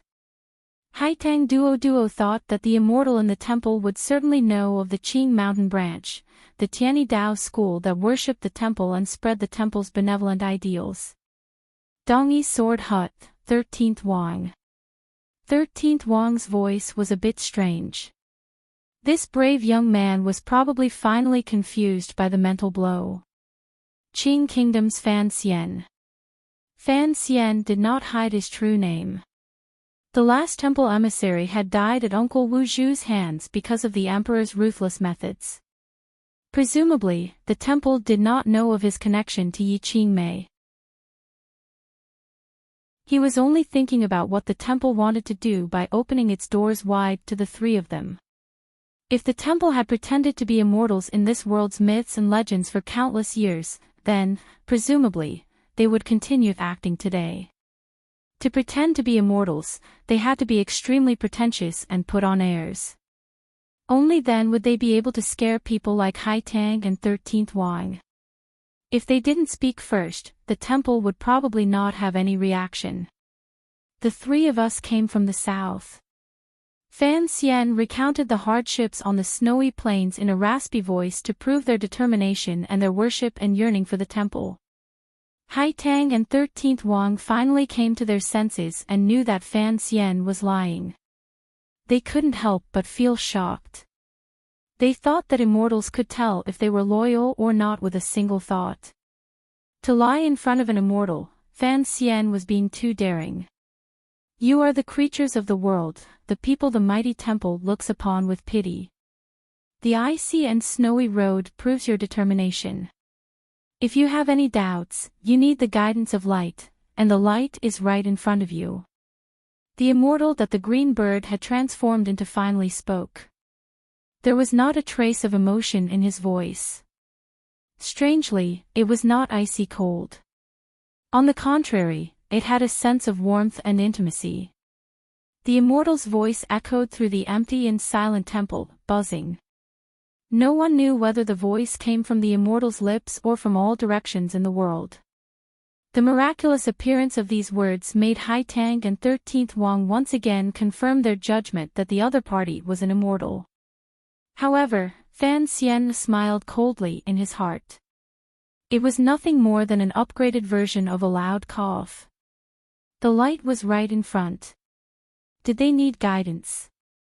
The people of the world were miserable.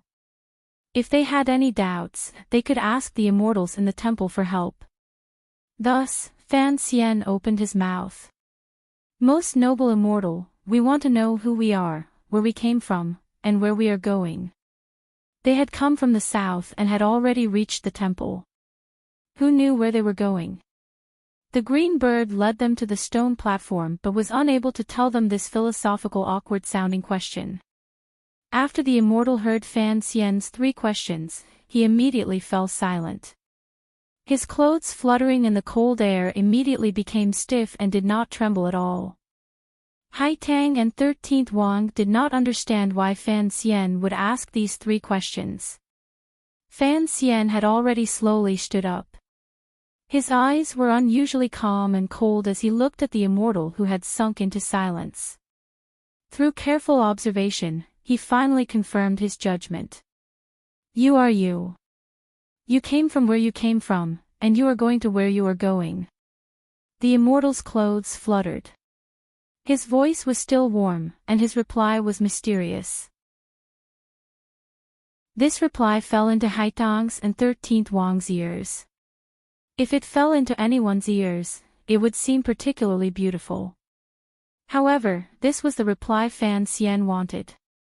He looked calmly at the glowing figure floating in the air and thought to himself that it had taken such a long time to search through the database. It looked like the temple's energy was about to run out. It was clear that the immortal was not angry at Fan Xian for standing up straight and looking at him rudely.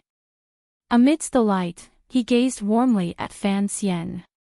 "That is not the answer I want," Fan Xian said. "An answer is just an answer.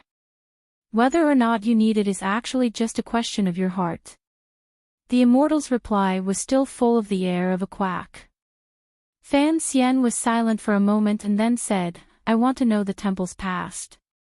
The immortal once again fell silent. The light enveloping his clothes immediately dimmed. Fan Xian stared unblinkingly at the patch of light and silently begged in his heart. "If you are truly a holographic image, if you are truly just a guide for this museum, complete your mission and narrate this already lost history. If someone could actually enter the legendary temple, perhaps they would want the golden touch, the art of immortality, or those incomparably miraculous martial secrets." Fan Xian was different. What he wanted to know the most was the history of the temple. Outside the door of the temple, he had once blurted out the words, "museum." It was clear that the person in the temple had not guessed because of those three people that there was a soul faintly connected to him in Fan Xian's body. The immortal's clothes froze for a long time. The light dimmed a great deal. Perhaps the thoughts of the people dancing in the spots of light were weighing some kind of permission to enter. Chapter 751. "I'm tired, I'm sick, I'm rushing around everywhere, I basically don't drink, and in the end, I'm also exhausted. Oh, I'm really a useless person. The cows are always losing, crying sadly, just like how they sighed during the law net last time. There's nothing perfect in this world to begin with." On the 10th day of the new year, the update resumed, and then with a spurt of energy. Chapter 752. Why did the temple appear? Why did it appear? Its past, present, and future were the target of Fan Xian's question. After Fan Xian's question rang out in the snow-covered temple, the fairy that the green bird had transformed into sank into silence. Haitang and 13th Wang also sensed the change in Fan Xian's emotions. Forcefully suppressing the nervousness in their hearts, they raised their heads. In such a wondrous temple of ice and snow, only Fan Xian could maintain his calm. Even those as powerful as Haitang and 13th Wang had become naked babies. Under the gaze of the fairy on the snowy platform, they could not feel a trace of disrespect. The fairy was silent for a long time. He then said to Fan Xian standing at his feet, "This is not something that mortals should attempt to come into contact with or understand. I've never thought of myself as a mortal." Fan Xian narrowed his eyes and looked at the specks of light in the air. Lowering his voice, he said, "Similarly, I also don't think of you as an immortal. The temple could faintly influence the thousands of years of history of this land. Additionally, there was a law that the temple could not interfere in worldly affairs." Fan Xian knew that in order to maintain his lofty and mysterious position, regardless of whether the temple was a relic or some strange object beside it, it would certainly follow the stories and the legends of the people and disguise itself as an illusory existence. "Since you don't want to tell us, then please tell us, why did you invite us into the temple?" Fan Xian's eyes stared directly at the strange sight and person formed by the specks of light in the air. Calmly, he said, "No mortal has ever been able to enter the temple.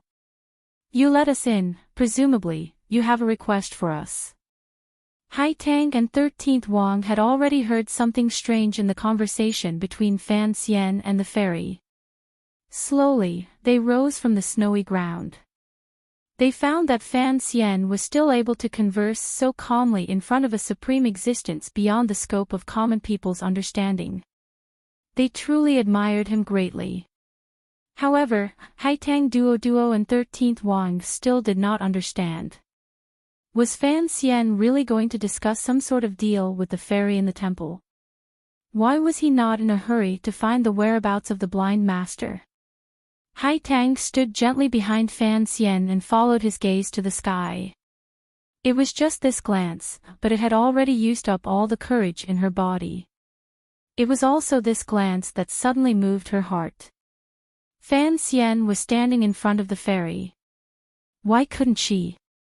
I've had many professions in the secular world, but I'm still best at business. Fan Xian said, that is why I am a merchant who only cares about profit. I don't like to reap without sowing. I also don't want to do things that harm my own interests just to be shrouded in the light of the temple. Whatever you want us to do for the temple, you must pay a price. From the moment he entered the temple until now, Fan Xian's entire state of mind had become unusually clear and calm. Yes, he still did not have a definite understanding of the temple, but he had to force himself to calm down and not think of the other person as a god. He could only think of the other person as a real existence. Furthermore, he faintly guessed that this trip to the temple had gone so smoothly because the person in the temple had some request of the three of them.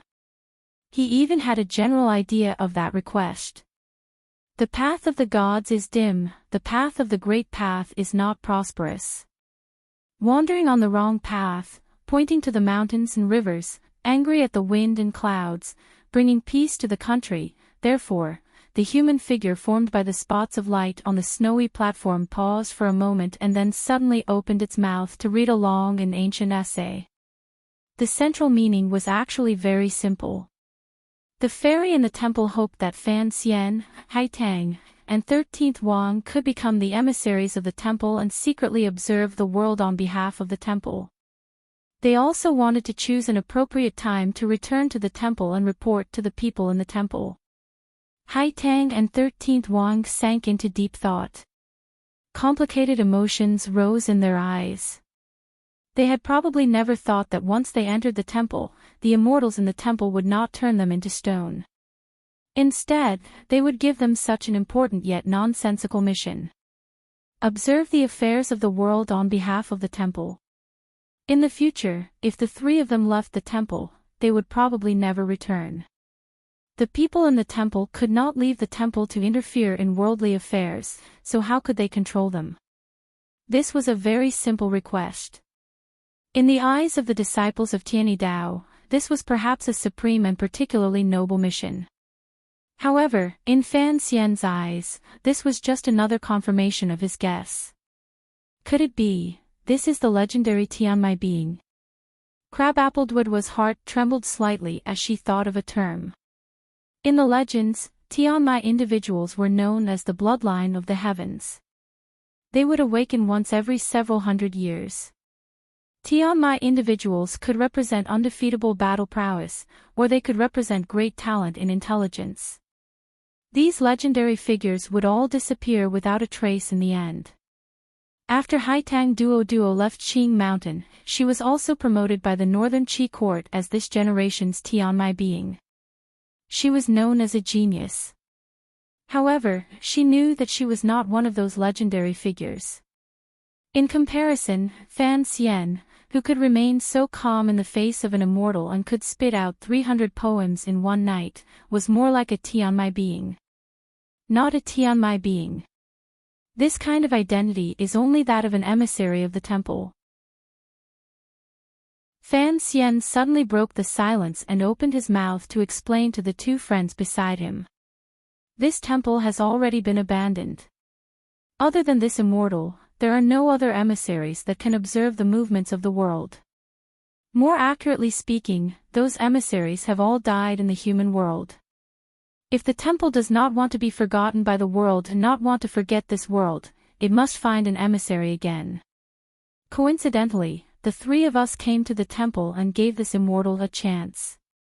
Of course, for him, this was not much of a gamble, because he believed that the experts of the world would be very willing to investigate the world on behalf of the high and mighty temple. Even your teacher could not forget about the temple before he died, much less the other people. Fan Xian glanced at 13th Wang and lowered his head slightly. If you want to be, then be. Presumably, this is the first time the temple has chosen outsiders to be emissaries. They don't have any rules or regulations. Strangely, Fan Xian said these words in front of the immortal on the snowy platform. It was as if he was not worried at all about angering the immortal. Indeed, this was the case. There was not a trace of change in emotion on the immortal's old face formed purely from light. He only waited coldly and woodenly for the three people below the platform to reply. The emissaries of the temple have all died. Of course, there were not many emissaries in the temple to begin with. That is why you thought of using the three of us as your eyes. However, the problem is that you cannot control our actions after we leave the temple. You are only making the only possible choice in a situation where you have no other choice. Fan Xian raised his head and looked at the patch of light. The corners of his mouth twitched slightly. However, I still want to gain some benefits. According to my analysis, the so-called Tianmai being is nothing more than, in the long river of history, you, through the emissaries walking the world, imparted knowledge that was not equal to that era to those people. In other words, Master Ku he is a Tianmai being. My emperor is also a Tianmai being. Everyone says that Tianmai beings only appear once every few hundred years, but it is clear that in recent decades, this land has been a bit too lively. The immortal's face did not tremble at all. He only bent his body slightly and looked down at Fan Xian, who was speaking calmly. A moment later, he said, "Those were unexpected circumstances. He is not a Tianmai being." Fan Xian nodded and did not refute these words. Regardless of whether it was the martial method that Master Ku he cultivated or the tyrannical Jinqi that the emperor practiced, they were all things that his mother, Yi Qingmei, had stolen from this rundown temple. There was no legitimacy to the inheritance, so the old man in the temple would not admit it. "Child, you know a lot of things." The immortal on the snowy platform watched Fan Xian warmly. "Don't call me child. I don't like being called that. As for the things I know, I do indeed know a lot. After all, I have my own thoughts. I am not like the emissaries you have sent into the world over the countless years, who have no emotions and thoughts of their own." Fan Xian did not shrink back and looked back into the immortal's deep eyes. Calmly, he said, "I even know that the large article you wrote earlier was actually all plagiarized phrases. From this, it can be seen that you can only do some simple gathering and writing work.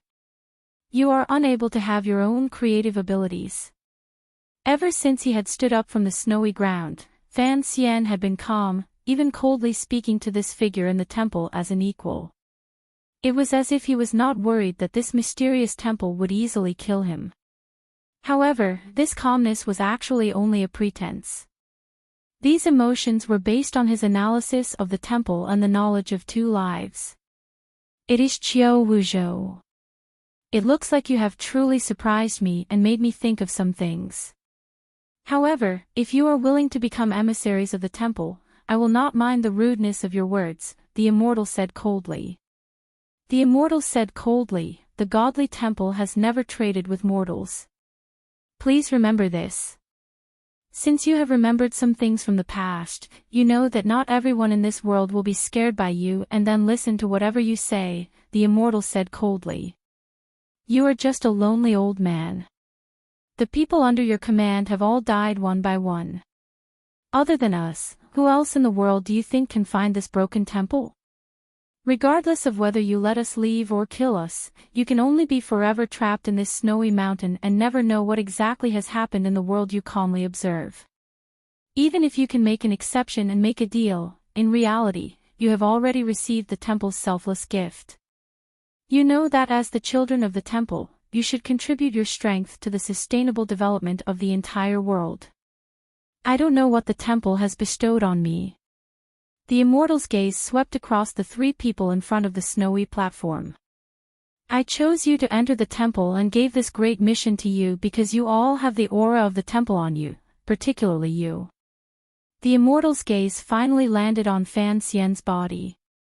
For Master Ku He to be able to become a great grandmaster, he had relied on the martial method that Yi Qingmei had stolen from the temple. Dong Yi's unparalleled sword skills more or less carried some of the style of the emissaries of the temple. The one with the thickest aura was, of course, Fan Xian. He had lived with Uncle Wu Zhu since he was young. He was Yi Qingmei's son. The major martial methods that the temple had left in the world were all in his body. This immortal, who had guarded the temple for tens of thousands of years, could easily see this. You mean that you cannot give the three of us any more benefits? The corners of Fan Xian's mouth twitched slightly. Since it is so, we cannot enter the temple and return empty-handed. If you don't give, we can only search ourselves.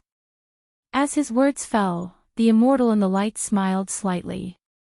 It was as if he felt a glimmer of absurdity that an ant-like mortal dared to forcefully steal treasures from the temple under the gaze of a god. After Fan Xian finished speaking, he stopped talking to the dots of light. Instead, he circled around the stone platform and walked toward the most well-preserved building in the temple under the thin layer of snow. Haitang and 13th Wang jumped in fright. They didn't know if such an impolite action would anger the immortal in the temple. Would lightning descend in a moment and turn Fan Xian to dust?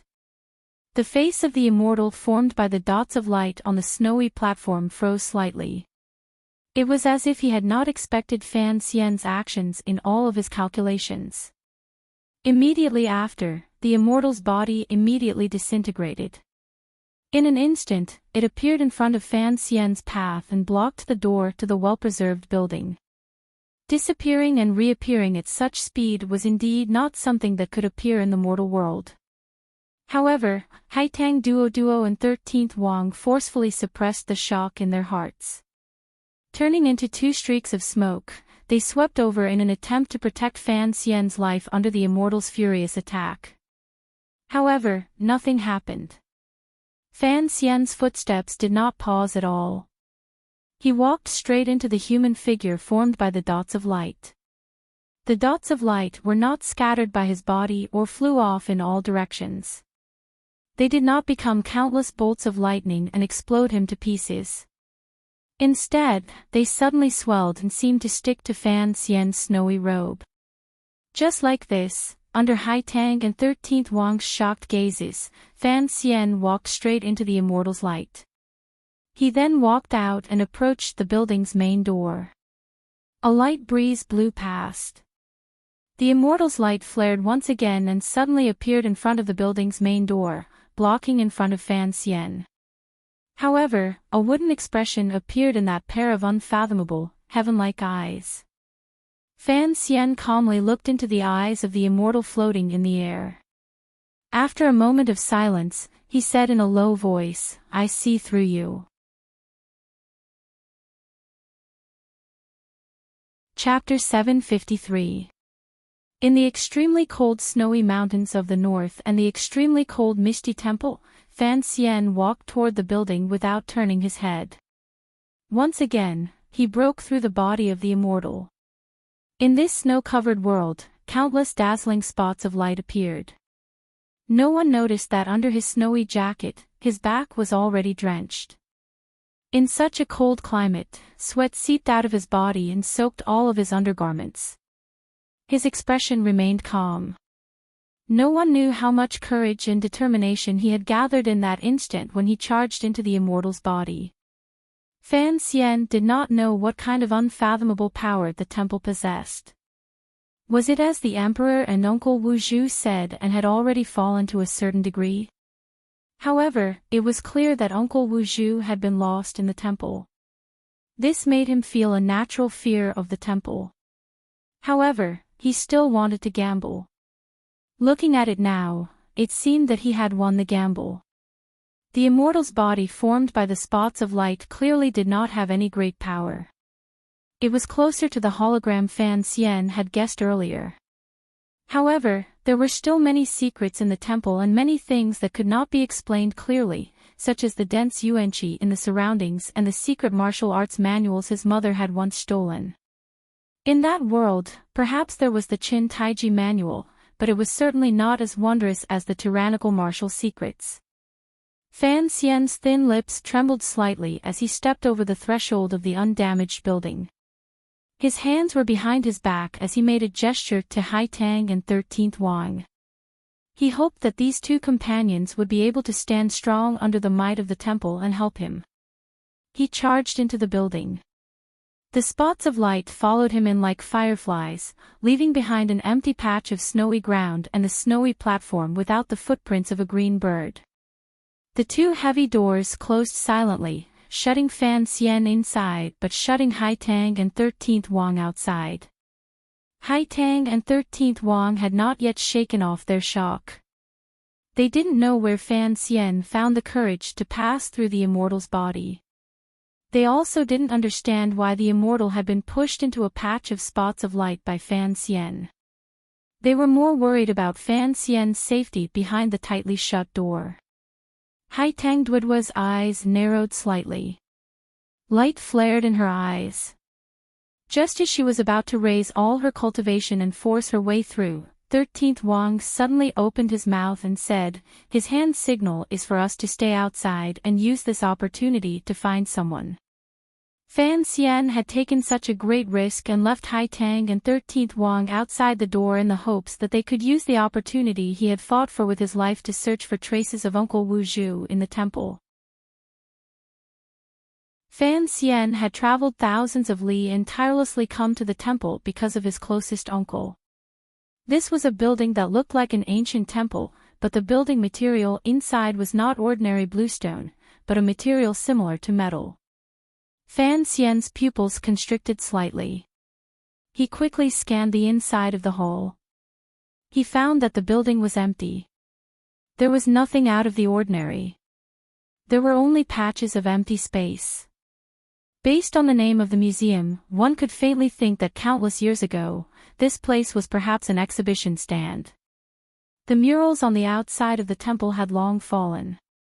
However, the murals in this building were still well preserved. One could clearly see the scenes painted on them. Fan Xian placed his hands behind his back and bent his body like an old man. He carefully walked in front of these murals. His gaze swept across them meticulously and carefully. Since the immortal formed by the light spots was not willing to tell him the truth of history, then he could only find the truth himself. As Fan Xian bent his body and looked intently at the murals, the immortal formed by the light spots floated behind him like a ghost. Fan Xian knew this, but he didn't turn his head to look. He also didn't open his mouth to ask anything. The scene was very strange. Being followed by an immortal or a ghost, Fan Xian couldn't help but feel a bit scared. However, he appeared unusually calm. The style of these murals was very similar to the oil paintings Fan Xian knew from his previous life. The contents depicted were all ancient myths that were occasionally mentioned in the classics of the land. However, the faces of the gods were very blurry. Regardless of whether they were thundering on the summit of a mountain, floating in the sea, or bathing in the magma of a volcano, there was always a strange white fog that covered their true faces. Fan Xian's heart thumped. He once again thought of the murals in the Qing Temple in Jingdou and the murals in the Qing Temple on Dong Mountain.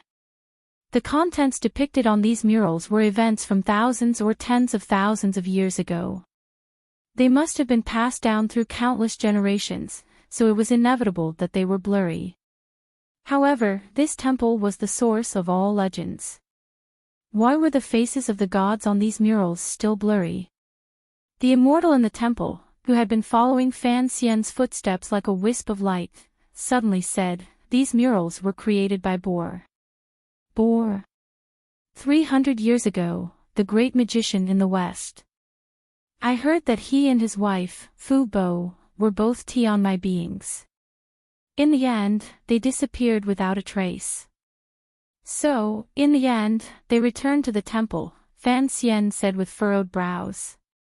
Tianmai beings are chosen by the temple to spread the seeds of wisdom into the world. I had thought that these Tianmai beings, in the end, would have strange thoughts in their hearts and be killed by the emissaries the temple sent out. Unexpectedly, there were still some who returned to the temple alive. The temple forbids interfering in the affairs of the world. Naturally, they would not kill people. However, you are right. After countless years, there will always be Tianmai beings who inherited the temple's teachings. They will have wild thoughts in their hearts and cause suffering for the common people. Whenever this happens, the temple will send out emissaries and have them disappear without a trace. This is probably the reason why the legendary Tianmai beings all disappeared without a trace in the end. Fan Xian noticed that the wisp of light behind him still had a calm and warm tone. However, when he referred to him, he used "sir" and began to communicate with him. But Bo and Fubo, the couple, were a different matter. They did not have any worldly desires. After Fubo died, Bo experienced endless hardship and returned to the temple. Coincidentally, the murals in the temple were almost broken, so he spent 7 years to repair the murals in the temple. But the history of the Qing Temple in Dong Mountain and the Jingdo Qing Temple is more than 300 years. How could those murals still be Bo's style? Because Bo only repaired and did not create, he followed the style of the murals from many years ago. Naturally, it is similar to the murals in the world you grew up in. Fan Xian suddenly pointed at the sky full of flames and light in the murals. Narrowing his eyes, he asked, "Why don't those gods have faces?" "Because true gods never show their faces to others." "So, you are not a true god." The spots of light floating in the air behind Fan Xian gradually shed the old man's face and transformed into a mirror-like existence. After a long silence, it said, "Just as you said earlier, I am not a god." "Very good. I was just worried that you had gone crazy after being cooped up in this snowy mountain for tens of thousands of years and truly thought of yourself as a god. Then, this matter would not be easy to deal with." Hearing the voice of the temple itself coming from all around him, Fan Xian's mood relaxed slightly. At least, the craziest and most terrifying possibility had been denied by the temple itself. If it was an existence that truly had life and emotions, hearing Fan Xian's words, it would certainly understand the meaning hidden within. However, it was clear that the existence in the temple was only passively thinking according to some established process and did not continue to say anything. It's not that gods don't have faces. There are no gods. For some reason, after Fan Xian said these words, his mood suddenly became desolate. If there truly were no gods in the world, then his existence and his mother's existence would remain unfathomable and without reason. Those are just some powerful machines or weapons. Fan Xian pointed at the gods on the murals that could split open the earth and said quietly, "I don't know what kind of weapons they are. Atomic bombs or neutron bombs. In any case, they are all very terrifying things."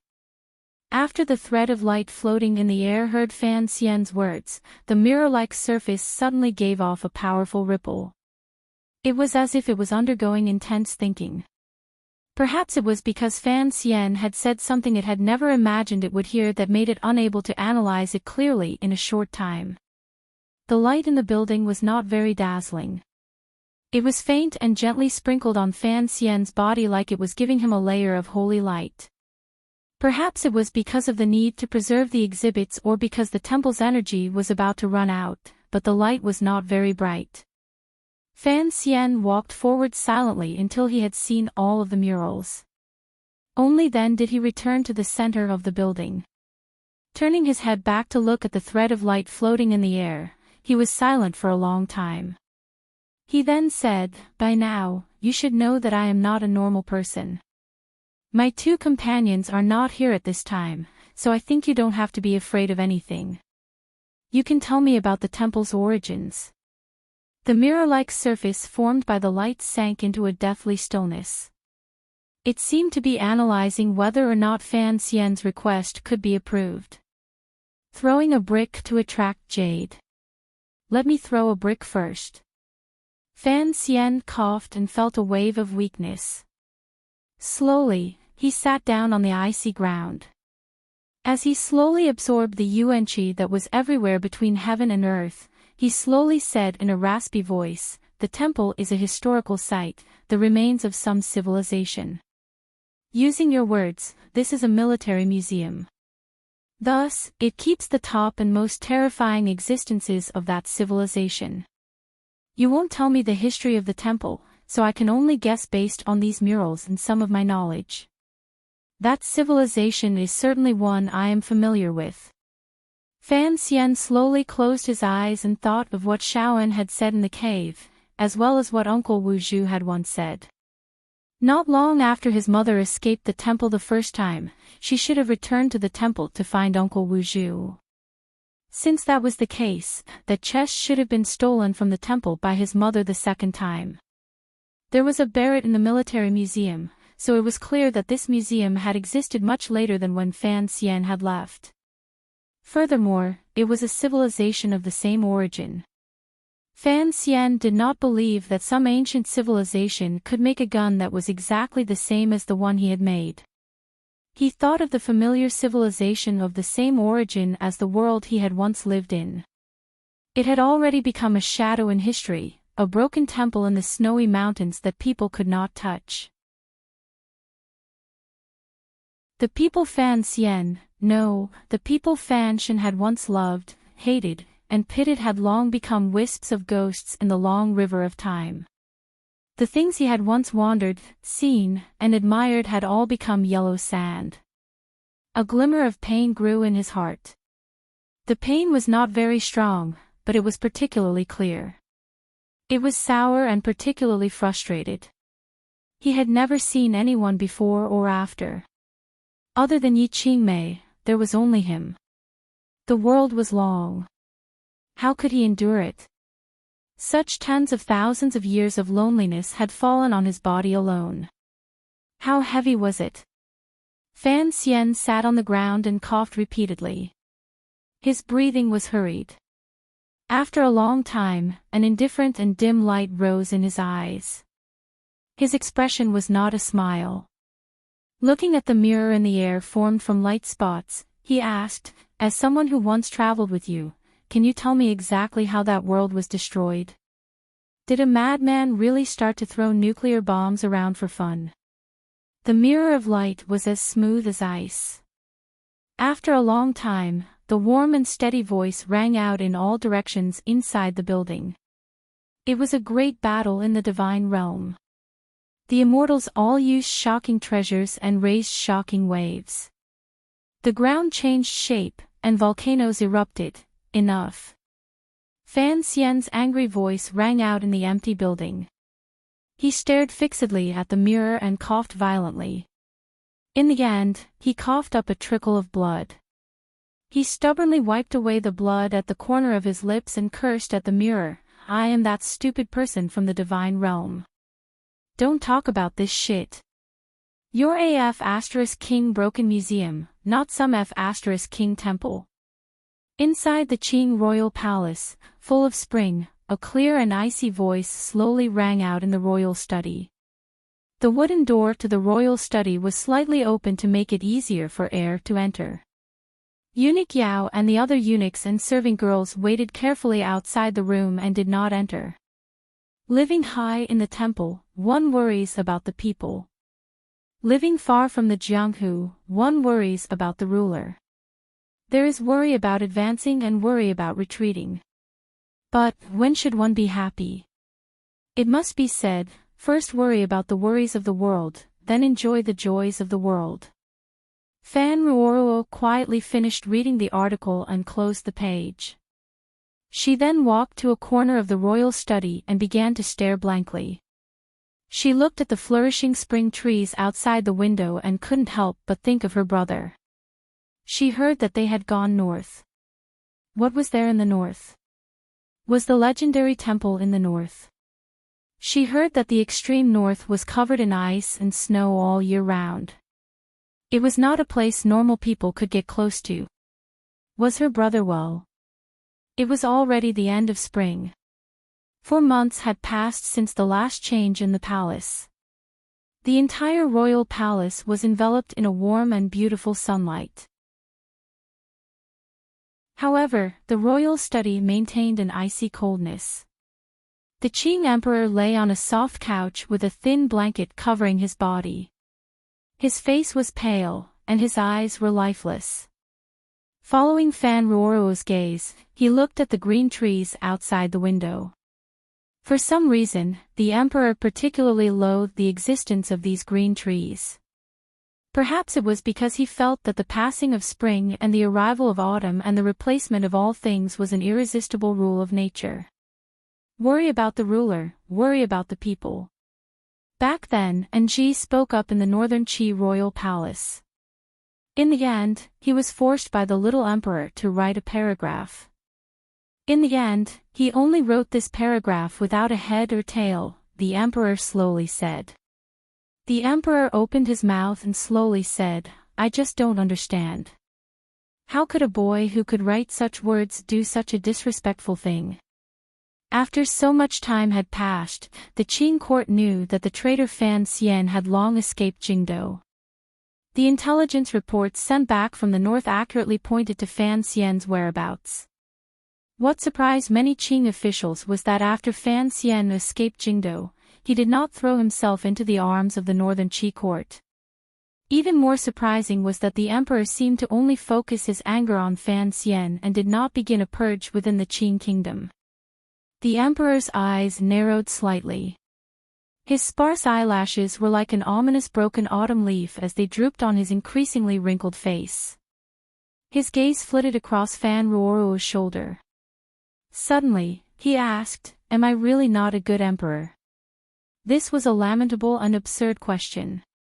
How the Qing emperor did on the throne was a question that needed to be acknowledged by history. However, for some reason, this most powerful man in the world especially needed to obtain the approval of certain people. At the beginning, he had wanted to put Fan Xian under house arrest in Jingdou because he wanted to use Fan Xian's eyes to tell those people who had died. Now, Fan Xian had rebelled. He was used to asking Fan Ruoro this question.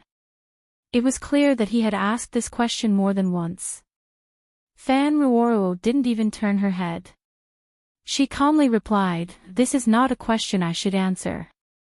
Suddenly, Eunuch Yao's voice rang out from outside the royal study. Imperial Consort Yi has arrived. Princess Chen has arrived. Before he had finished speaking, Imperial Consort Yi and Lin Wan are walked in. It was clear that these two women had come many times during this period of time. The emperor only glanced at them coldly and did not open his mouth to scold them. He didn't tell them to get out. He allowed them to come to the side of the soft couch and help his body up. Lin Wan changed all of the blankets on the soft couch. As she wiped the fine sweat from her forehead, she smiled and said, It's all new cotton from Zhongzhou. The embroidery is all the most fashionable in Chuanzhou. Try it and see if it's comfortable. Imperial Consort Yi took out a few ingredients from the food box and carefully fed the emperor. As she fed, she nagged, The sun has been good these 2 days. Your Majesty should go out and walk around. The emperor coldly said, Don't you find it annoying to come every day? It's not like I can't move. The emperor's injury had indeed not healed. Contrary to the expectations of Fan Ruoro and the Imperial Academy of Medicine, it was strangely lingering. Perhaps it was because he was old. If he had been at the peak of the Qing emperor's power, no matter how serious his injury, he would probably have long recovered. It was as if Lin Wan didn't hear her uncle's words. With a sweet smile, she began to massage his shoulders. Fan Ruoro watched for a while and couldn't resist shaking her head. She sat on the other side of the emperor and began to massage him. The royal study sank into silence. Imperial consort each sat quietly in front of the emperor and watched this scene with a slight smile. There was no purge in the court. The officials of the He faction had been slaughtered by Fan Xian. On the contrary, it had turned the court into an iron bucket. The third prince, Li Qingping, had recently, under who the scholars lead, begun to try to come into contact with political affairs. Although Consort Mei's belly was very big, no matter how one looked at it, the Qing kingdom was in a strange state of stability. At least, in the eyes of the people, the emperor had no intention of changing the heir. Nothing seemed to have changed in the Qing kingdom. On the contrary, it seemed to have become better, except for the young man called Fan Xian. He had disappeared from the world for almost half a year. No one knew where he was or if he was still alive. Lin Wan did not return to Danzhou with her entire family as Fan Xian had planned. Instead, she calmly stayed in Jingdou. Furthermore, she entered the palace more often than before. This scene shocked countless people. "Tomorrow, I will go to court. Don't come." After a long silence, the emperor suddenly spoke.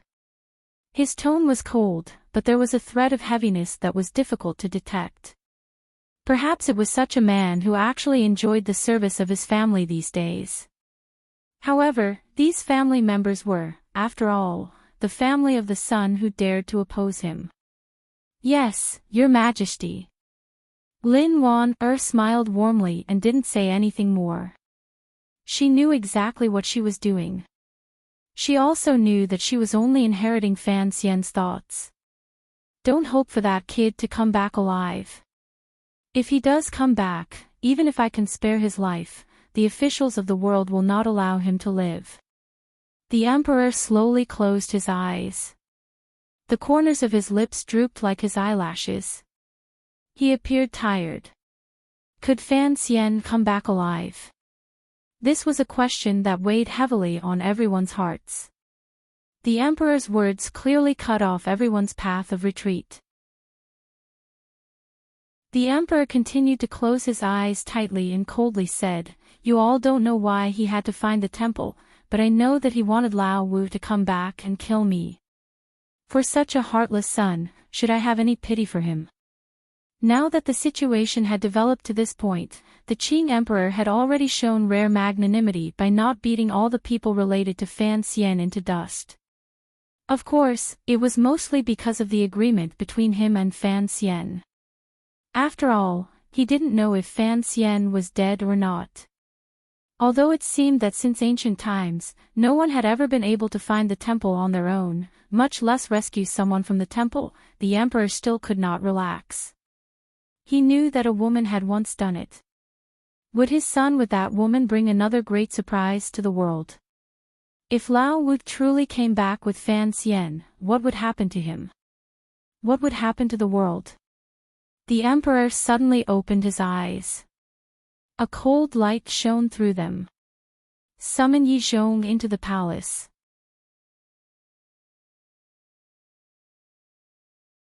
Chapter 754.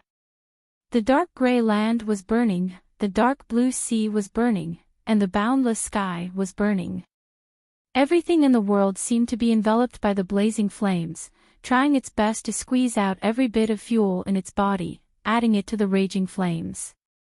The volcano erupted, and the boiling red magma submerged into the seawater, evaporating endless fog. It also drove the ocean currents to set off huge waves that were each taller than the last, constantly slamming against the land that had long been melted into a strange shape. The world was filled with terrifying light and heat, filled with the smell of destruction. The animals on the land screamed miserably, their fur rotten, and their bones could be seen. It was as if the light, the waves, and the flames were soul-devouring flames from the netherworld that they could never escape.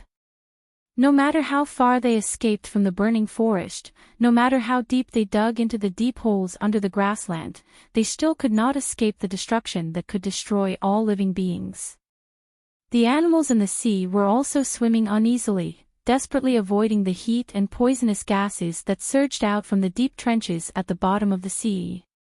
The mammals that were used to swimming freely in the cold sea poked their heads out of the water in extreme despair, but what entered their lungs was boiling air and the dust that carried fatal toxins.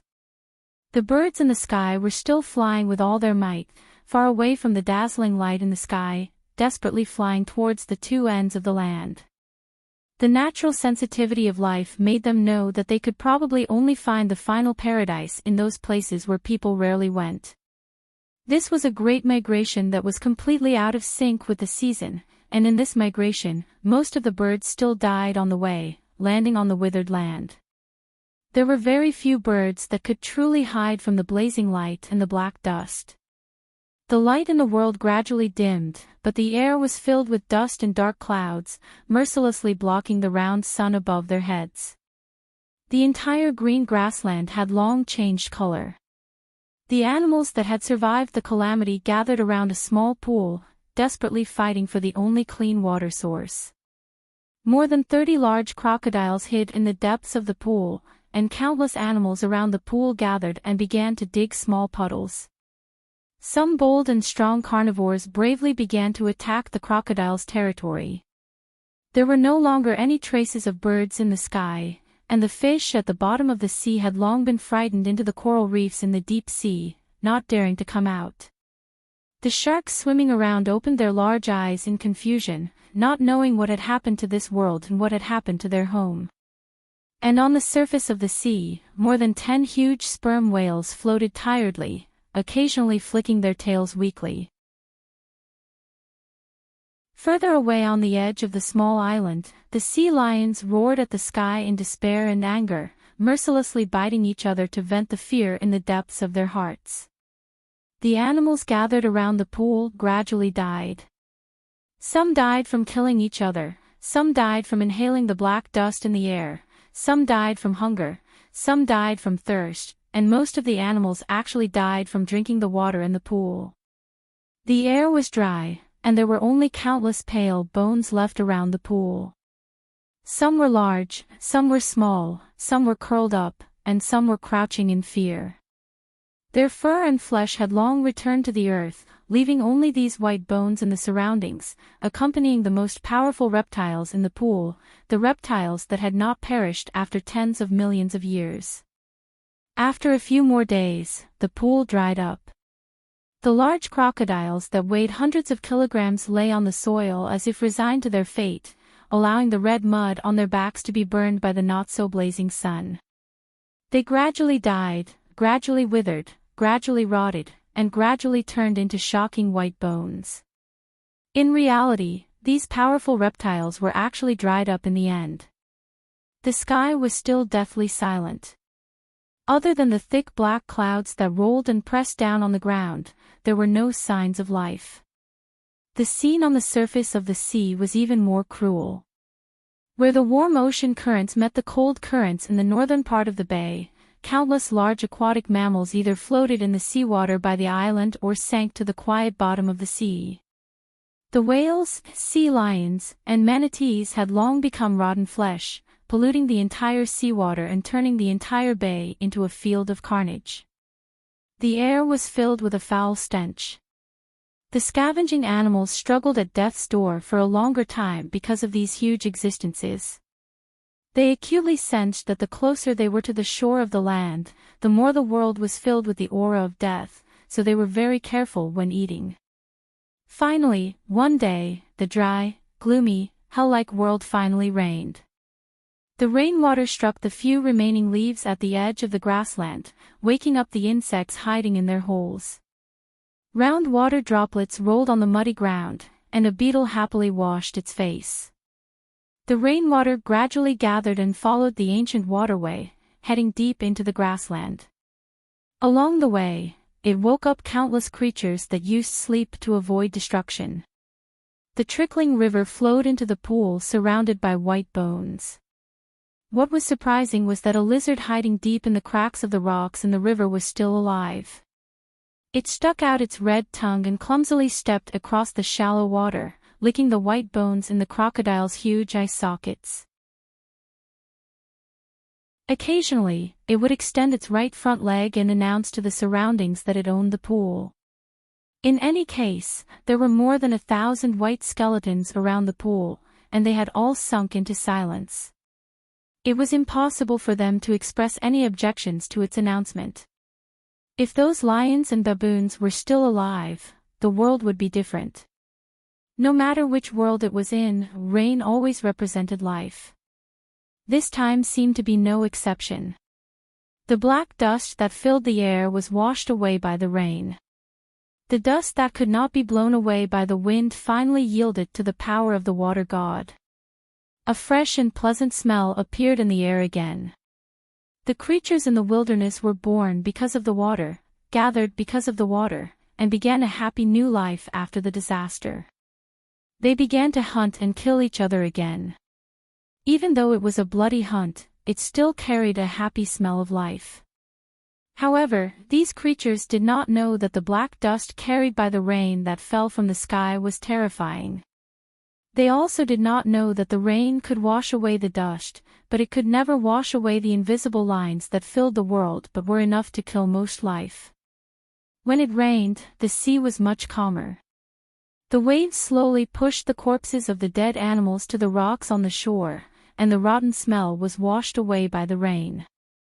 However, the rain became heavier and heavier as if it would never stop.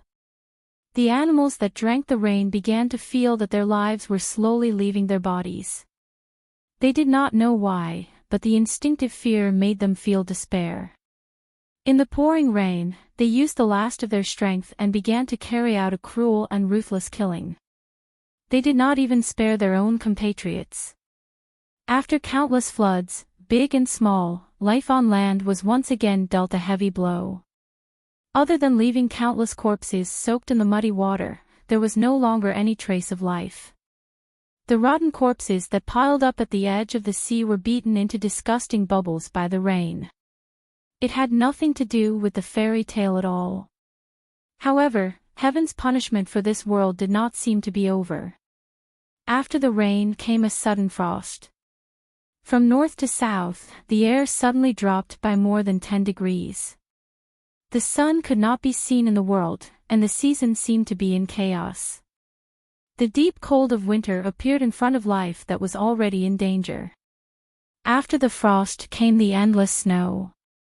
At first, the snowflakes were still black and gray, but in the end, they returned to pure white, looking incomparably pure. They covered the sky, the earth, and the sea. The whole world was shrouded in wind and snow. The bitter cold descended on the earth, and the ice extended into the sea. The vast expanse of white was really clean. Endless snow fell endlessly. There was no longer any sign of life on the snowy ground. This scene continued calmly and coldly. 1 year, 2 years, 10 years, 100 years, it was a long time before he pulled his gaze away from the light mirror in the air. His eyes were bloodshot, and his lips were slightly white. Although everything shown in the scene earlier was the result of his analysis and judgment after entering the temple, truly seeing it happen in front of his eyes, the powerful sorrow and pain still made his heart ache even more. He knew that this was not the divine realm. He could not be like the people of this world and treat these as myths and then record them on murals and legends. He knew that all of this had truly happened. The lives that had died in the calamity had once truly existed. The bloodshot in his eyes represented exhaustion and mental and physical exhaustion. Fan Xian lowered his head and rubbed his eyes. He then raised his head again and gazed at the snowy scene in the mirror in the air that seemed to not change for tens of thousands of years. He knew that change would certainly happen. Otherwise, how could civilization have continued to the present world? What made his heart tremble was that even now, he still did not see what kind of terrifying torment the people in that world, his former companions, had suffered. Grand, wonderful, exquisite, simple, buildings were completely different from grass nests and caves in this world. They were also the existences that had suffered the heaviest blow in the calamity. The people of that world had grasped some of the Creator's secrets. In the end, they had thrown these weapons of mass destruction onto their heads. This was an absurd reality. The high temperature melted cement and steel. The shock wave shattered everything that remained. Invisible and nameless rays of light killed everyone. After the drought came the flood. After the frost came the wind and snow. Countless years passed. Under the cover of the boundless white snow, the glory it once had been covered up.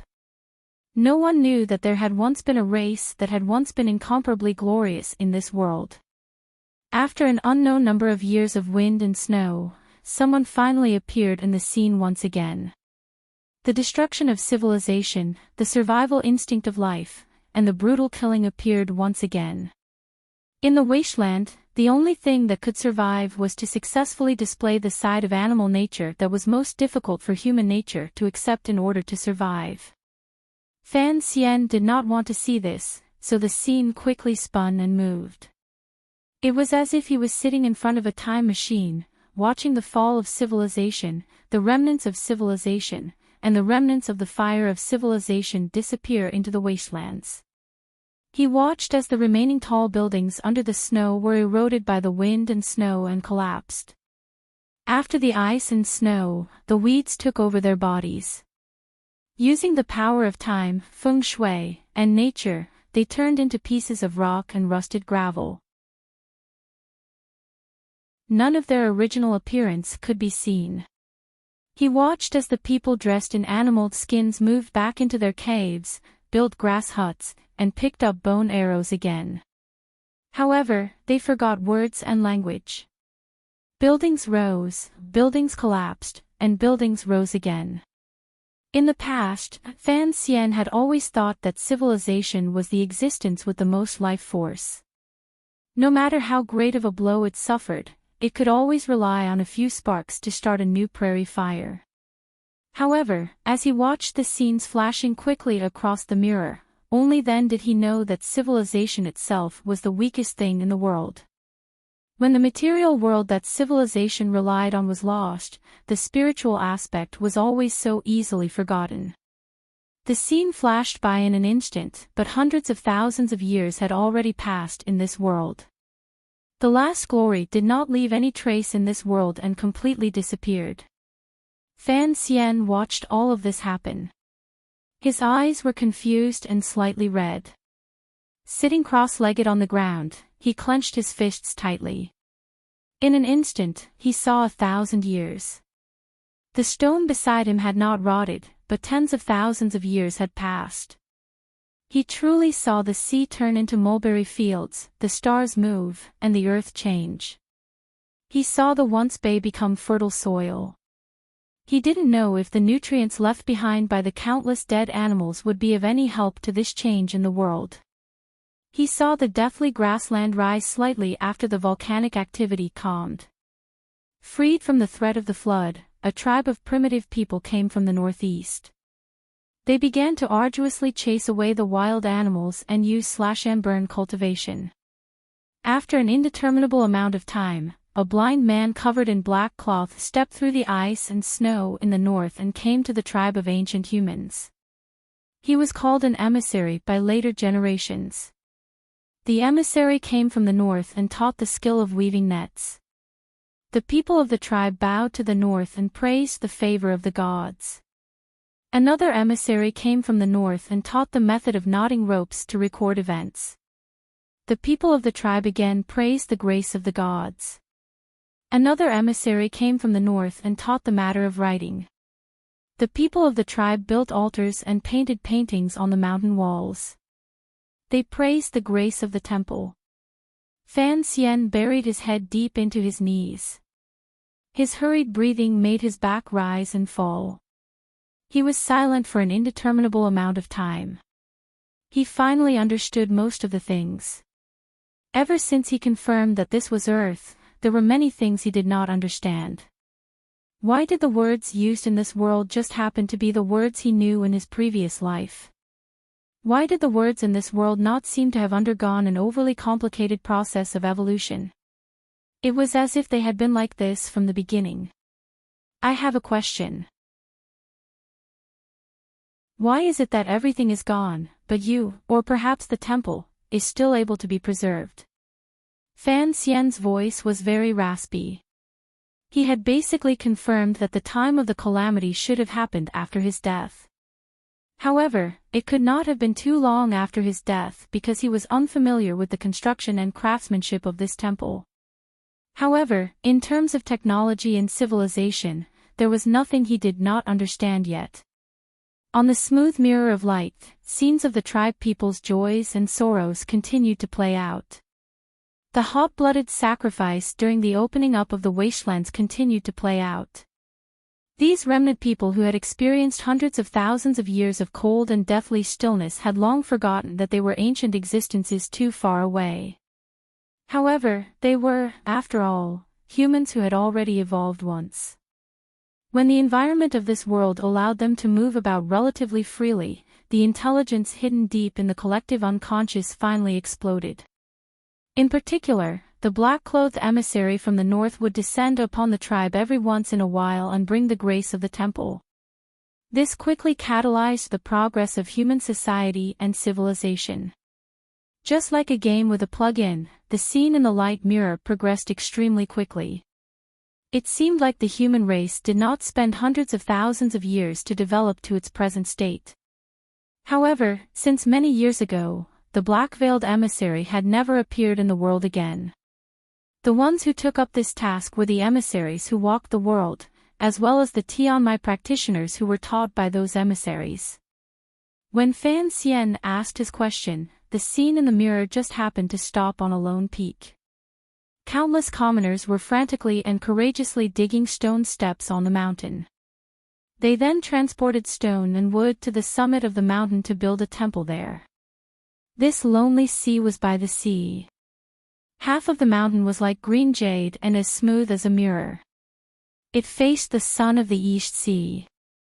It was the Dong Mountain that Fan Xian was very familiar with and had even personally climbed. The temple's voice once again rang out in all directions. Its tone was still warm, but there was still no hint of true emotion.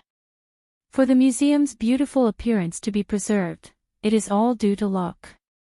Using the words of the people of the world, this is fate.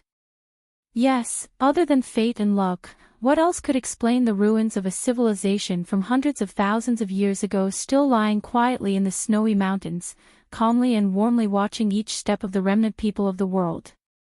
Perhaps only the eternal and unchanging ice and snow could withstand the power of time.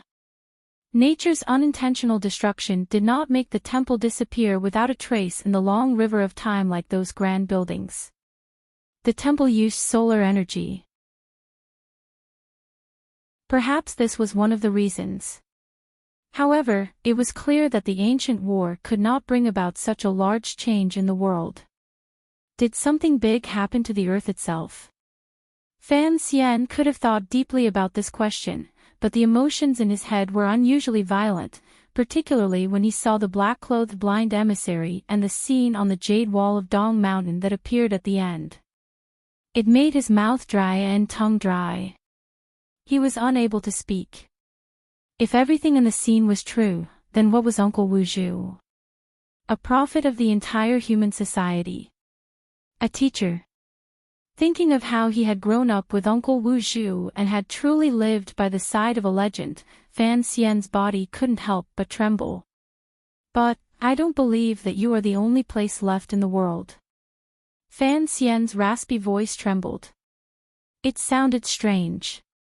That doesn't make sense. Time can prove everything. I have spent hundreds of thousands of years in this world and have not found a similar existence, the temple's voice rang out calmly by Fan Xian's ear. The voice of the temple rang out beside Fan Xian's ear. It was very calm. For me to be able to survive until now and continue to complete my mission of helping humankind, on one hand, is luck. On the other hand, during these hundreds of thousands of years, the emissaries have been endlessly repairing the temple. Unfortunately, the emissaries have gradually been used up by time.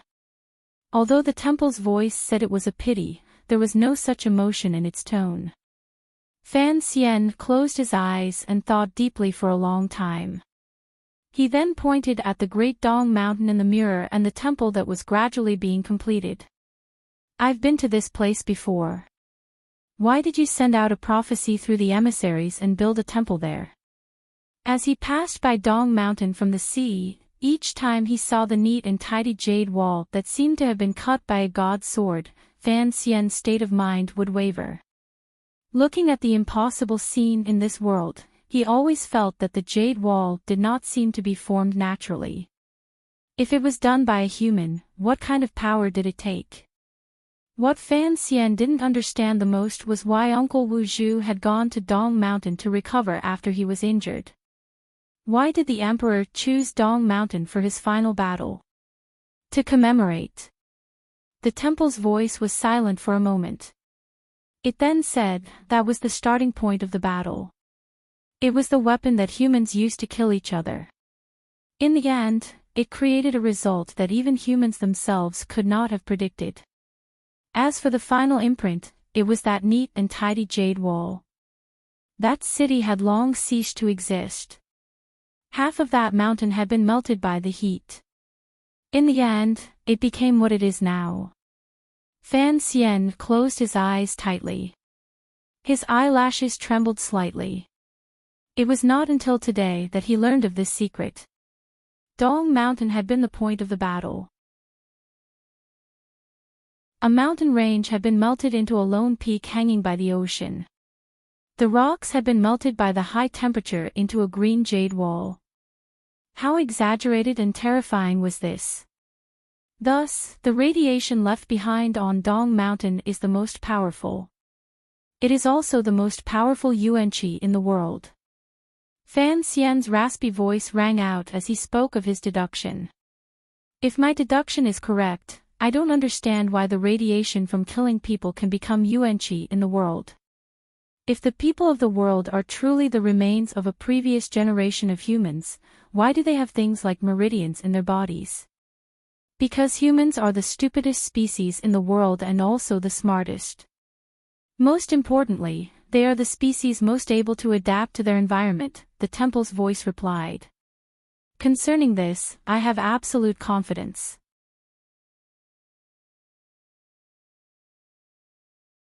Chapter 755. Once upon a time, there was a mountain, a temple in the mountain, and a person in the temple. That person told a story.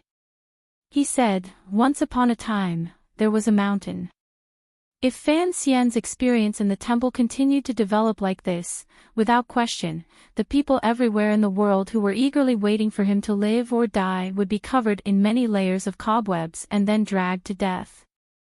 Just like the world after the calamity, regardless of cause and effect or something else, it was impossible to always sink into a dull repetition. The rebirth of a civilization after its destruction could not be completely the same as before. Even the only remaining temple in the world, at the beginning of humankind's second rise, began to endlessly send the seeds of the last civilization to humankind through the blindfolded emissary. The most obvious change between the two worlds could not escape Fan Xian's eyes. After being reborn for more than 20 years, he meditated and practiced the tyrannical martial method every day. In this year, he had also begun to sense the yuan-qi that filled the world. This was the true difference. Human society seemed to have found a way to develop it. The meridians in the human body were clear proof of this change. If the yuan-qi in the world and the jin-qi in the human body belonged to the same path, then they were all traces left in the world after the calamity hundreds of thousands of years ago. They were traces left behind by nature. But why did these traces not kill the humans living in them? Using the explanation of the voice in the temple, perhaps adapting to the environment and finding a certain point of balance and benefit in this adaptation was a tenacious characteristic that life itself possessed. Thinking of this, Fan Xian couldn't help but feel a sense of loss. Sitting cross-legged on the ground, he was speechless for a long time. In his heart, the civilization that he had thought was the most tenacious and impossible to extinguish was, in reality, the most fragile existence. However, this seemingly fragile life became the strongest and most fearless existence in the face of an iron-like reality. Humans had adapted to this kind of environment. The newly grown plants and animals had also adapted to this environment. Fan Xian closed his eyes and thought carefully about everything he had seen and heard since his rebirth. He suddenly found that, regardless of whether it was humans or animals, they did not seem to have changed much because of the yuan-qi that filled the world. This reality truly made him dumbfounded. Although radiation was terrifying, in the long river of time, it was actually nothing more than a fresh and moving painting. After an indeterminable amount of time, Fan Xian finally shook off this shock and confusion. The image on the smooth mirror in the air above the temple had already left Dong Mountain and began to show all kinds of vivid images. Some people were quietly hunting in the dense forest, some people were happily working in the fields, there were women smiling and washing clothes by the stream, there were children learning to walk clumsily on the Kong bed. There was smoke, there were villages, there were cities, there were palaces, and naturally, there were disputes, wars, killings, and bloodshed. The scene gradually slowed down, and scenes of martial arts cultivators appeared.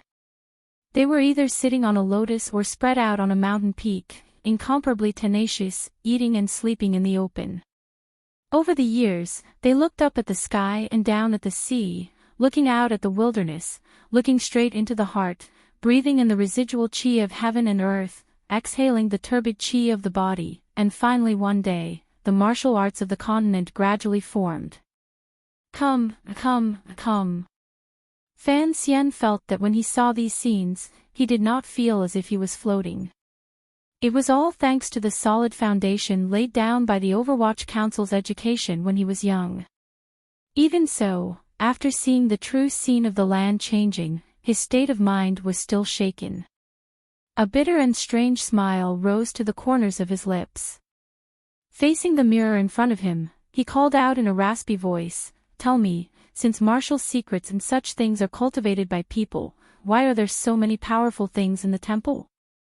He casually stole 2 books and created a few grandmasters in the world. Without waiting for the temple to speak, Fan Xian coughed and rushed to say, "We have already talked to this point.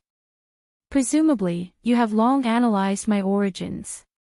Don't talk nonsense like it is some fairy technique left behind by the god realm." The temple was silent for a long time. Then, the voice calmly rang out again. "For countless years, the temple has always observed the world. We will gather information and analyze it. Then, we will combine it with the unique characteristics of humans to carry out summaries and corrections. In the end, we have research results in a few directions." So, this was the origin of the martial methods that his mother, Yi Qingmei, had secretly taken out of the temple. However, thinking about it carefully, it made sense. If it was not for an extremely brilliant vision and methods, the heart of countless sects that were not passed on to outsiders, and the vast amount of information to choose from, who in the secular world could be like the temple and use countless years to carefully select these things. You have passed on many useful methods to the world. This was something that had appeared in the earlier images. Fan Xian would not erase the usefulness of this ruin for the passing on of civilization. He was silent for a moment and then said, "When opening up the wastelands, the temple even directly sent out emissaries to help humans deal with giant beasts that were difficult to deal with. Later, they also passed on many skills to establish a foothold in the natural world. Why did you not directly pass on these methods to humans? Or, there must be a lot of information in the temple. Why have you always hidden it?" Speaking of this, he was finally close to the woman. Thinking of how his mother, Yi Qingmei's death could not be separated from the temple, regardless of whether it was the martial methods that Yi Qingmei stole out of the temple or the craftsmanship in the palace treasury that surpassed the natural development of human society, Fan Xian's heart chilled slightly. In a raspy voice, he stared at the mirror of light and faintly said, "Furthermore, you will break your own rules and chase after those people everywhere. There are no those people. There is only one person. The temple's voice remained calm. Perhaps it was because it still had not come to a definite conclusion about Fan Xian's analysis from the information and conversation, so the temple's answer appeared particularly honest. We are protectors. We are protecting the last spark of human civilization to sprout again. We want the remnant of humans to be able to live in this world again. This is our mission. The temple will pass on some suitable skills and knowledge to the world, such as irrigation, rice, and martial arts skills. We will not try to forcefully influence everything in the world, Fan Xian suddenly said. Fan Xian suddenly opened his mouth and said, "You say you are only a protector and not a controller, but you have cast the shadow of the temple over the heads of humans for many years. Furthermore, you have always tried to plan a world you think is perfect according to your own imaginations." His brows furrowed slightly. It has been 1,000 years. The Wei Kingdom has been founded for 1,000 years. This world has not actually changed in any fundamental way. The temple's voice was silent for a long time. Then, for the first time, it used a rhetorical tone to say, "Is this not good? Was this good? Or was it not good?" No one could say for sure. Fan Xian was a person with a sharp mind. From the letters in the temple's voice, he had long clearly determined that although the temple, or perhaps the last ruins of a previous civilization, still carried out the orders in its program, that great calamity and human self-destruction had, in the end, had an effect on its way of thinking. He didn't know whether or not the temple was an entity with its own consciousness. It was clear that the temple had always calmly watched everything in the world, preventing human society from advancing toward a higher level of civilization. Perhaps, in its eyes, if civilization continued to advance along the old path, it would certainly welcome another fate of destruction. Back then, Yi Qingmei had called the wind and summoned the rain in the world, driving the entire land's production and technology forward. Without question, she had already touched the temple's bottom line. Thus, the temple had chosen the Qing Emperor to be its spokesperson in the human world. It wanted to wipe out everything related to Yi Qingmei. However, the temple's emissaries were already rare. Furthermore, they had died one after another at Uncle Wu Zhu's hands. It had no way of understanding or controlling them. The Qing Emperor was still using the palace treasury, and he, Yi Qingmei's bloodline, was still alive. Fan Xian's mood calmed a great deal. He didn't think there was much meaning in being angry or sorrowful toward an existence similar to an artificial intelligence. He propped up his chin and was silent for a moment. He then said, "Regardless of whether it's good or bad, you are, in the end, interfering in the affairs of the human world. This is not quite right with your rules. The temple does not care about the affairs of the human world. It has also never forcefully stopped the evolution of human civilization. We are only trying to correct this process. If there is an outside power that tries to forcefully speed up this process, we will certainly stop it." The temple's voice rang calmly and coldly through the entire building. Fan Xian paused. Immediately after, he began to laugh. Because of his illness, his voice was already extremely raspy. Now, his laughter appeared particularly dry and strange. However, his laughter grew louder and louder, echoing endlessly through the empty building. In the end, he even laughed until tears came out. He couldn't resist lying back. The mirror of light was smooth. The voice was quiet. The temple did not seem to care why this strange traveler was laughing so wantonly in such a solemn place. It only waited calmly. After an indeterminable amount of time, Fan Xian finally stopped laughing. Hiding on the icy cold ground, his expression was calm. His eyes stared straight at the ceiling of the building. After a moment of silence, he said, "You are used to calling yourself the temple. It looks like after these hundreds of thousands of years, you really do think of yourself as a god." No sound rang out in the temple. Only the mirror of light floated in the air and flew to the top of his head. It unfurled again and began to show scenes from the end of the world. However, this time, the lens did not seem to be facing the grasslands and oceans.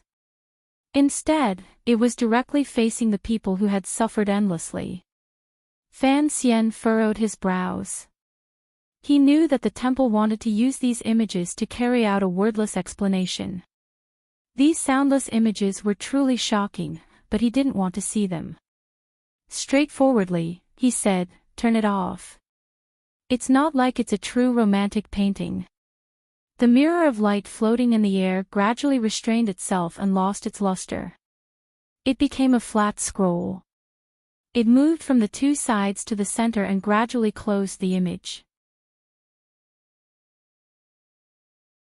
Following the disappearance of the last charred corpse, the mirror of light became a rod. Then, the figure of the old man floating in the light reappeared. "I repeat, I am a guardian, not a god. If you are not a god, how can you have your own judgment and actions?" Fan Xian seemed to be a bit tired. The long conversation and the scenes of the river of time in front of him made him look a bit embarrassed. He put his hands behind his head and looked calmly at the old man floating above him. "You were created by humans, yet you have begun to control human development. What kind of program did this kind of behavior develop from?" "The 4 laws of the temple," Fan Xian replied calmly. Fan Xian's tone was calm as he replied, "You are still used to calling yourself the temple. This is the thing I cannot understand. The first law is that the temple must not harm humans. It must also not stand by and watch as humans are harmed. The second law is that the temple must obey all orders from humans, but it must not violate the first law. The third law is that the temple must protect its own safety, but it must not violate the first and second laws." The temple's voice had not finished when Fan Xian's brows furrowed again. He kept feeling that these 3 laws sounded familiar. However, there seemed to be a slight difference between the details and something he remembered. The 0th law is that the temple must protect the interests of humans as a whole and not be harmed. The other 3 laws are all established under this premise. Fan Xian thought deeply for a long time and finally remembered where these familiar laws came from. They were the 3 laws of robotics that had appeared countless times in the novels and movies of his world. He suddenly thought of something he had not thought of for a long time, such as the handsome Xiaohe and the robot that was even more handsome than Xiaohe. It seemed that in the world after his death or transmigration, when civilization had developed to a certain stage, Asimov's 3 laws had truly been used in reality. What made Fan Xian feel cold and fearful was the 0th law that the temple spoke of at the end. Protect the interests of humans as a whole and not be harmed. The 0th law that the temple followed was this one. It looked like a glorious, correct, and great law, but Fan Xian easily found an unusually dangerous place in it. It was because of the existence of this law that the temple could faintly control the progress of human civilization. That was why, apart from ignoring the affairs of the world, it placed so much attention on Yi Qingmei, who had escaped from the temple. In the end, it did not hesitate to violate the first and second laws and join hands with the emperor to erase Yi Qingmei from the world. The most important and terrifying word in the 0th law was the so-called interests of humans as a whole. The problem was, who would determine the interests of humans as a whole? What kind of world environment and what kind of form of society would truly be in line with the interests of humans as a whole?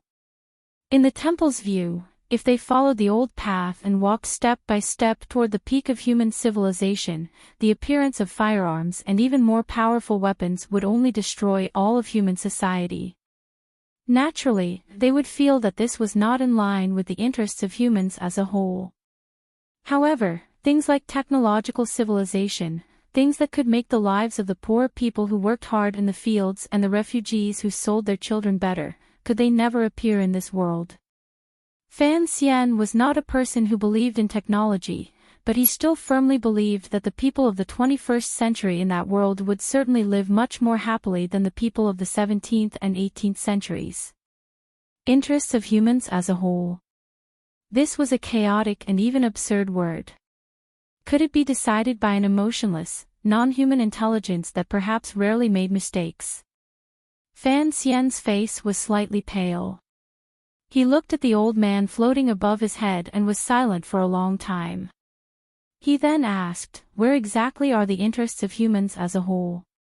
The old man was also silent for a long time.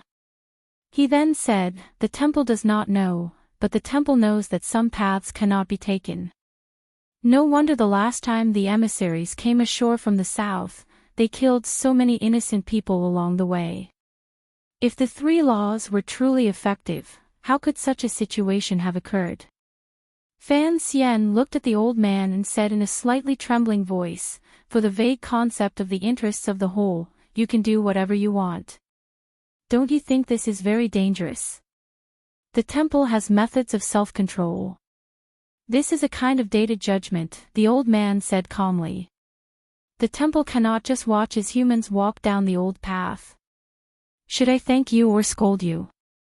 Fan Xian pushed himself up with his hands and sat up from the icy ground. His expression was perplexed. Slowly, he said, "Who created this D*Ned law?" "It wasn't created by a dog," the old man replied calmly. The old man from the temple replied calmly, but he did not know that his reply sounded like an extremely cold joke. When the temple woke up, this law already existed. Because of this so-called Zeroth law, you killed her. Fan Xian's face was pale. His dry lips moved slightly as he quietly muttered to himself. Gradually, his voice grew louder and louder. Because of such a strange reason, you killed her. You killed her, you killed her. Too many complicated emotions rose in Fan Xian's eyes. He stared in a daze at the figure of the old man floating in the air. The pain seeped into his bones, yet he spoke lightly. The old man's voice remained calm. The temple must protect the interests of the whole of humankind and not be harmed. This was not the explanation the temple gave Fan Xian regarding the matter of Yi Qingmei. It was just a repetition of this cold creed. Immediately after, the old man said to Fan Xian, "My three travelers, I am willing to accept you as believers of the temple and emissaries of the temple. You will represent the will of heaven to walk the vast world and protect the people of the land." The tone of these words was clearly different from before. This was probably a passage the temple's program had made up for itself. Thus, it appeared particularly ethereal. However, Fan Xian and the temple had already spoken for so long, but the temple's reaction was still so rigid. It seemed that the old man now remembered that the young and weak human in front of him was not like other people. He continued, "Fellow traveler from the God world, please remember the Zeroth law." Following this, the old man sank into silence. The color of the face formed by the screen of light changed endlessly. It was as if he was carrying out a final judgment and thought. A moment later, the old man said, "In order to abide by the Zeroth law, please remain in the temple." The three sentences represented the temple's three programs. One by one, they were triggered. From the beginning of the recruitment of emissaries, it became a warning to Fan Xian and the final announcement to imprison Fan Xian in the temple. Fan Xian calmly listened to the three sentences and stood up. He did not appear nervous or afraid. Being imprisoned in this icy and snowy temple and being crippled for the rest of his life was not a good future.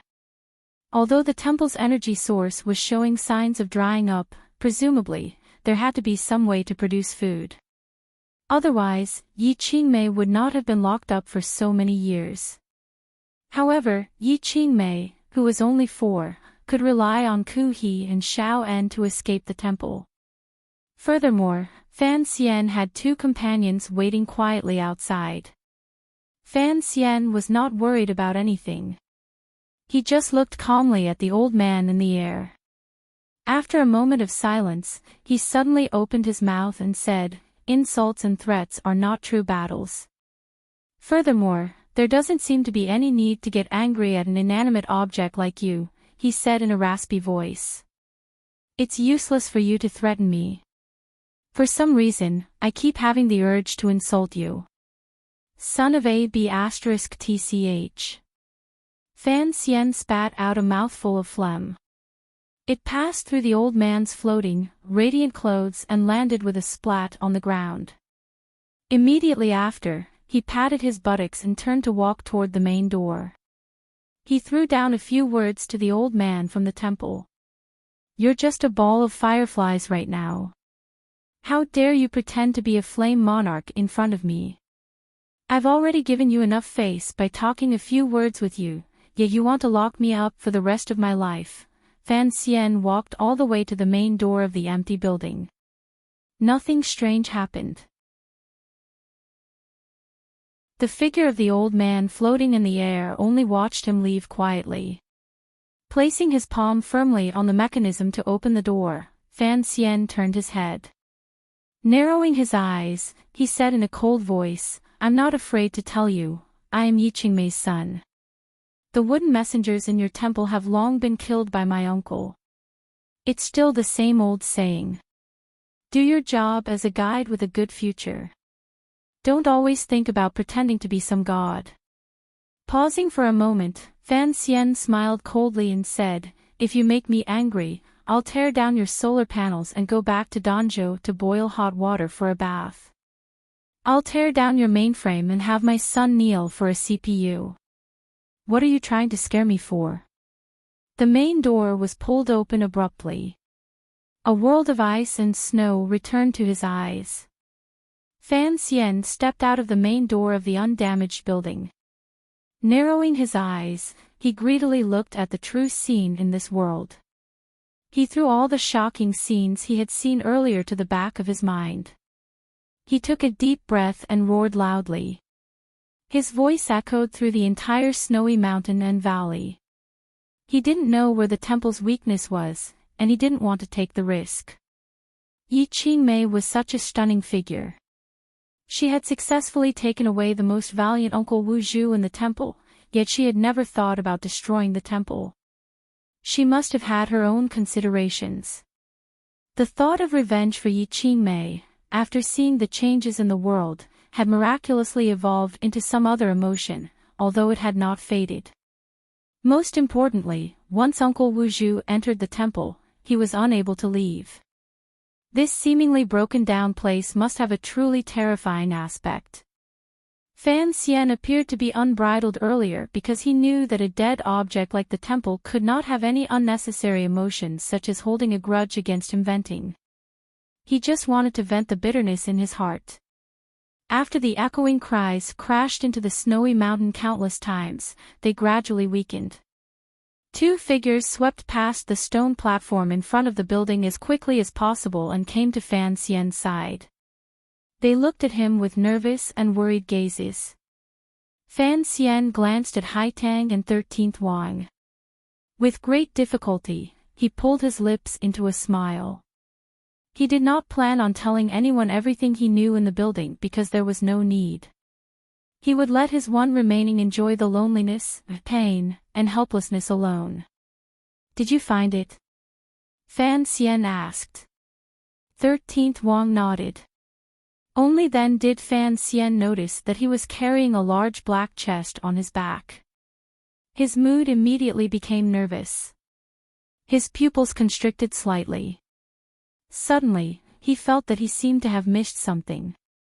In a raspy voice, he said urgently, "Get out of the temple. Clear target 1." The temple's voice suddenly rang out from all directions. The elder's figure had long disappeared. The temple was the temple. It no longer wasted energy to form a human figure. Following these four normal words ringing out through the empty temple, 13th Wang suddenly felt the black chest on his back move. With a crash, the black chest immediately disintegrated. A streak of black light flashed. A black metal drill pierced calmly and accurately into Fan Xian's body with an unimaginable speed. Fan Xian's hand gripped the metal drill tightly in his body. Suddenly, he felt a sweetness in his mouth. He did not lower his head to look at the wound on his chest. Instead, he stared in a daze at the familiar face in front of him that would never grow old, as well as the unusually cold black cloth that covered the other person's eyes. Fan Xian knew he had missed something. The emissaries of the temple had indeed all died. The temple itself did not have much defensive power. However, he had forgotten that his dearest uncle Wu Zhu had always been the most powerful emissary in the temple. Wu Zhu was a legend, but he was a legend of the temple. Fan Xian looked at Wu Zhu's face and opened his mouth in disbelief. If this gets out, even my mother won't believe it.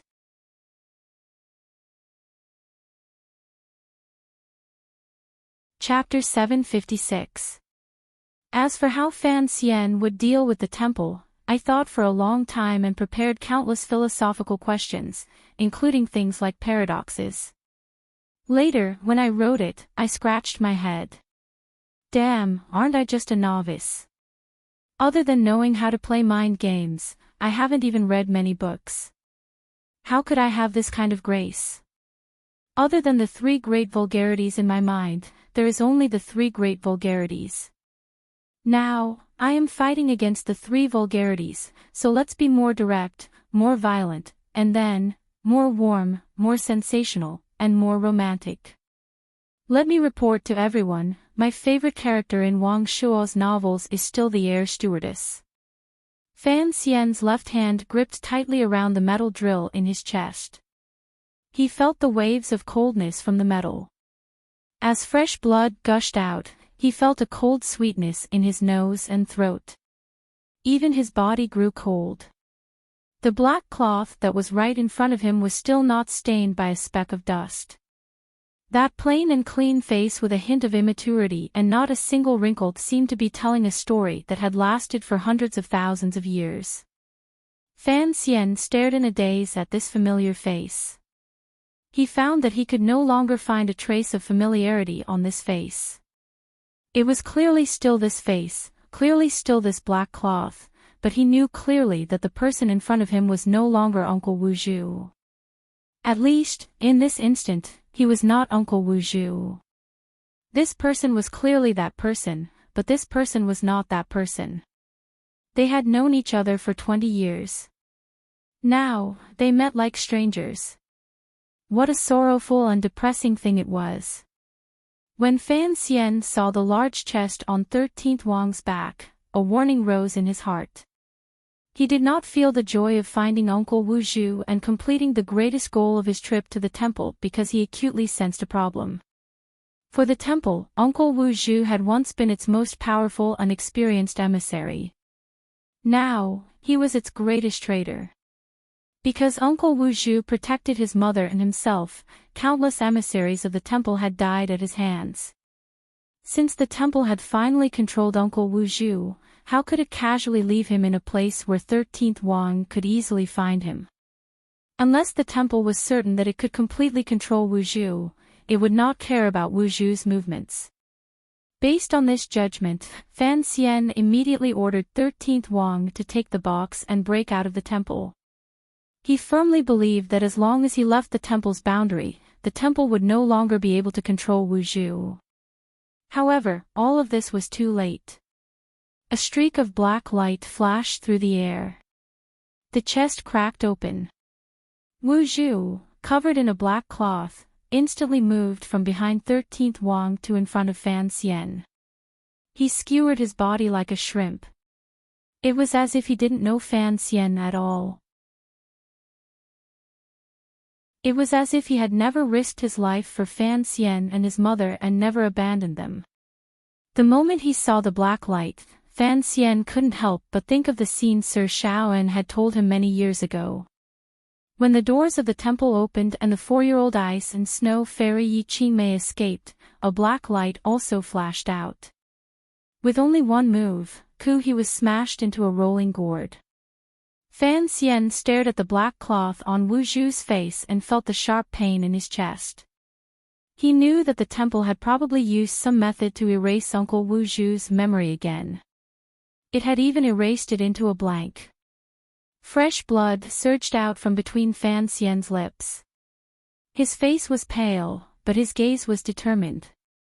With great difficulty, he quickly raised his right hand and stopped Haitang and 13th Wang's shocked and furious attacks. He knew that when faced with Uncle Wu Zhu, Haitang and 13th Wang had no power to retaliate. Once they entered the battle, only death awaited them. If he wanted to escape from the most dangerous situation in front of him, he could only rely on himself. Fresh blood sprayed out. Fan Xian curled up in pain on the metal drill. He looked unusually wretched. However, he could still think and did not immediately die. He could even raise his right hand and stop Haitang and 13th Wang's movements in their grief. This only proved that Wu Zhu's unusually powerful and accurate stab had not struck a vital spot. This was a difficult matter to understand. Given Wu Zhu's realm, who, other than the great grandmasters in the world, could escape death? Furthermore, Fan Xian was already heavily injured and ill. Presumably, even the temple had not thought that Fan Xian could survive under Wu Zhu's hand. Thus, the voices ringing out from all directions fell silent. It was as if they were waiting for Wu Zhu to judge whether Fan Xian lived or died. No one could avoid Wu Zhu's attacks, but Fan Xian could. Ever since Wu Zhu offered the kitchen knife in his hand to Fan Xian in that grocery store, on the precipice in Danzhou, accompanied by the slightly salty and moist sea breeze, Fan Xian had welcomed Wu Zhu's rod education every day. After the cowering little yellow flower had been smashed tens of thousands of times, it had finally become much more resilient. After thousands and tens of thousands of attacks, countless bruises had appeared on Fan Xian's body. Fortunately, it was because of this that he had the ability to survive in this world and unusually exquisite movements. More importantly, he was the person in this world who understood the direction and speed of Wu Zhu's attacks the best. However, in the thousands and tens of thousands of attacks in the past, Wu Zhu's hand had always held a wooden rod. Today, his hand held a sharp metal rod. Fan Xian could not completely avoid the stab, but in the instant before the black light approached his body, he relied on his practiced, almost instinctive, evasive movements to forcefully turn and move the metal rod's path away from his heart and lungs. It looked like blood was spurting out, but in reality, it only injured the pit of the heart below his ribs. Wu Zhu's head was slightly lowered. The black cloth fluttered in the cold breeze. There was not a trace of emotion on his face. It was impossible to tell whether this exceptional warrior was surprised that the human in front of him was able to avoid his stab. In the eyes of the bystanders, he only maintained his position and impaled Fan Xian on the metal rod. "If this gets out, even my mother won't believe it." These were the words Fan Xian said as he coughed up blood. After these words, Wu Zhu was silent for a moment. Suddenly, he opened his mouth and asked coldly, "What is your mother's surname?" It was this ray of light, like a ray of light, that instantly occupied Fan Xian's mind, allowing him to see a glimmer of a chance of survival. He stared fixedly at the black cloth and said, "My mother's surname is Yi." Wu Zhu did not respond. "You call her Mississippi," Fan Xian looked at the indifferent Uncle Wu Zhu. For some reason, sorrow rose in his heart, even more than the pain of his wound. He spoke in a raspy voice. Wu Zhu still did not respond. "She is Yi Qingmei. I am Fan Xian. You are Wu Zhu." Fan Xian spat out the bloody foam at the side of his lips and looked at Wu Zhu fiercely. However, this affected the wound in his chest. A wave of pain made his vision go dark. Wu Zhu still did not respond. It was as if these names, which he should have known best and were closest to, had long disappeared from his mind. Although he had said these words earlier, his entire body was permeated with a chill. It was like a block of ice between heaven and earth that would never melt. Looking at the block of ice and the black cloth on it, Fan Xian seemed to see a familiar soul gradually turn into spots of light and leave the body in front of him. It flew into the air and gradually disappeared. This reality made Fan Xian feel boundless terror and sorrow. He faintly felt that he would never see that Uncle Wu Zhu again in this life. Such sorrow made him forget that he was still impaled on the metal rod, heavily injured, about to die, and about to bid farewell to this world. For Fan Xian, who had seen thousands of changes, death was not scary. What was scary was that when he died, the person closest to him in front of him would not recognize him. He glanced hopelessly at Wu Zhu and spat out a mouthful of fresh blood. Dispiritedly and powerlessly, he knelt on the snowy ground. Wu Zhu slowly pulled back the metal rod. He didn't even glance at Fan Xian kneeling in front of him. With a bend of his elbow, the thin cloth sliced through the air and directly smashed back 13th Wang, who finally couldn't resist launching a sneak attack from behind. Then, the blind man with the black cloth steadily walked past the stone platform covered in light snow without any fluctuation of emotion. It was as if he had calculated the distance of each step. He walked to the only undamaged building in the temple and sat down. It was like a soulless shell had once again sat in front of the ancient ice mountain treasure and began to guard and wait.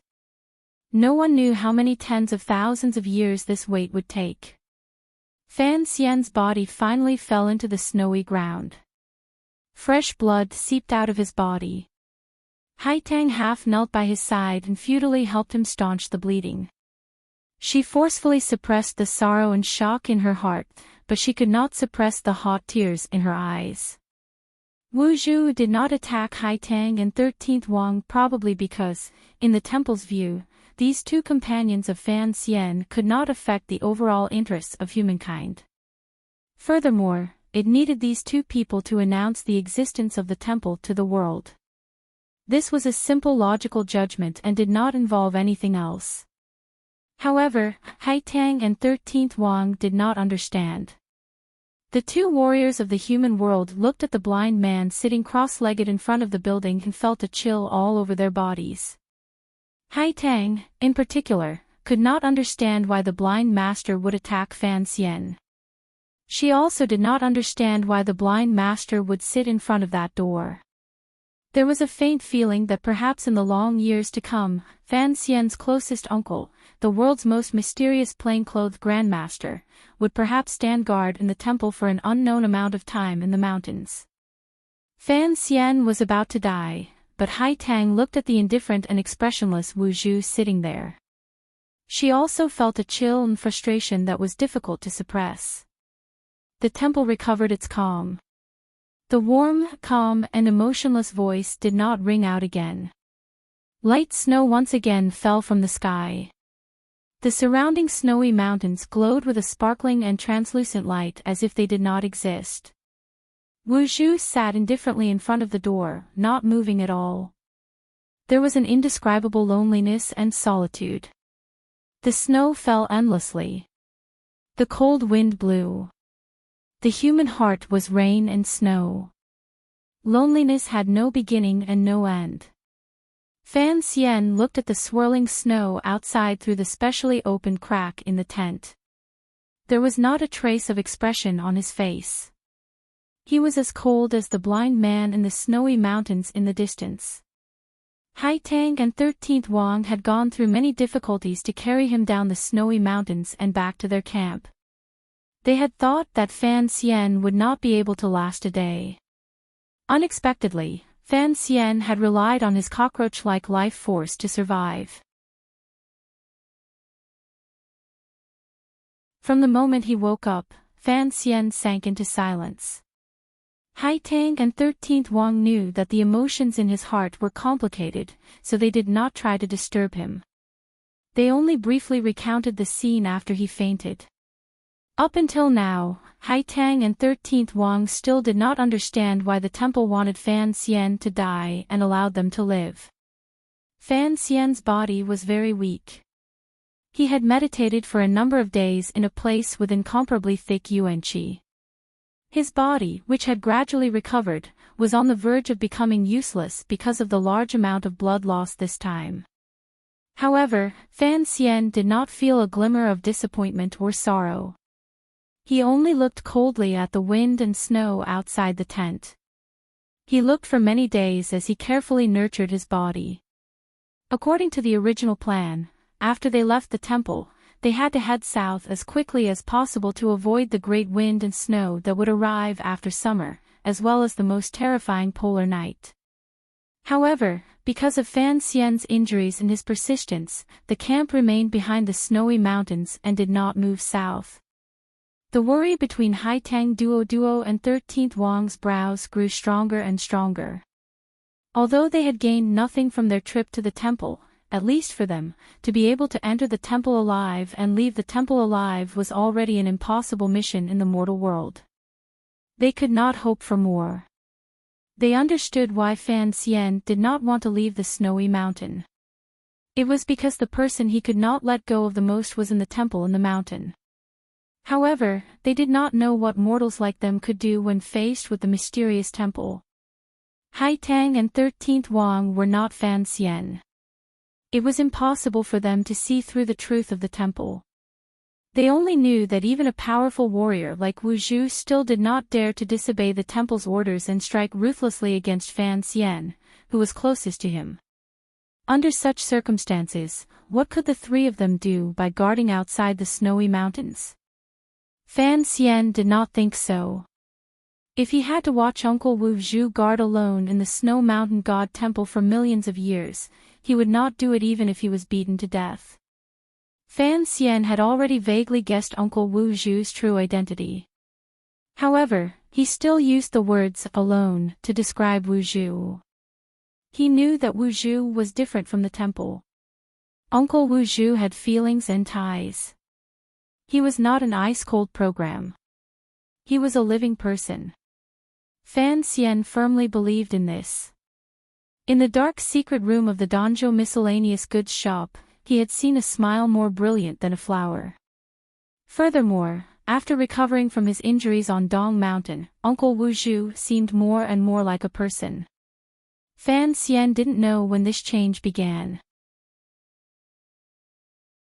Perhaps it was tens of thousands of years ago, when the black-masked emissary wandered through the various native human tribes with the identity of an emissary and saw too many human joys and sorrows. Perhaps it was because Uncle Wu Zhu was the most powerful existence in the temple and, after hundreds of thousands of years of evolution, had walked a completely different path from the temple itself. Or, was it because a few decades ago, an elf-like life had suddenly appeared in the world and in the temple for reasons no one knew of? While interacting with that little girl, something had been stirred up in Uncle Wu Zhu. Fan Xian didn't want to investigate this. He didn't need to. He only knew that when he was reborn into this world, he was leaning on Uncle Wu Zhu's back. The first person he saw was Uncle Wu Zhu. Uncle Wu Zhu's back was warm. Although he had never seen his eyes, presumably, they still had feelings.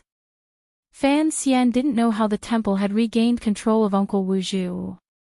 Perhaps it was similar to brainwashing, reactivating, or reformatting.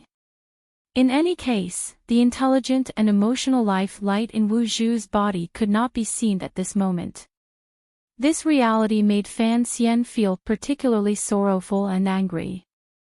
He could not watch as this happened while he did nothing. For him, the powerful existence guarding the temple was nothing more than Uncle Wu Zhu's physical body. If Uncle Wu Zhu's soul was not found, it was the same as saying that Uncle Wu Zhu was dead. More than 20 years ago, the temple and the emperor had worked together to clear things out. Wu Zhu had killed a number of emissaries from the temple. However, he had also been heavily injured. Using Chen Pingping and Wu Zhu's own words, he had forgotten many things. This kind of amnesia was certainly caused by the temple's methods.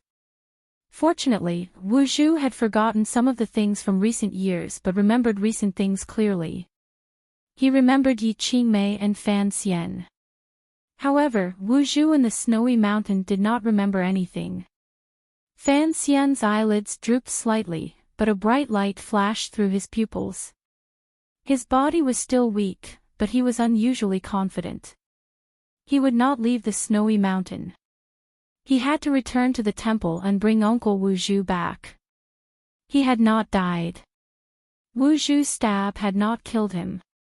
Fan Xian accurately judged that the temple should not be able to completely control a completely different life like Uncle Wu Zhu.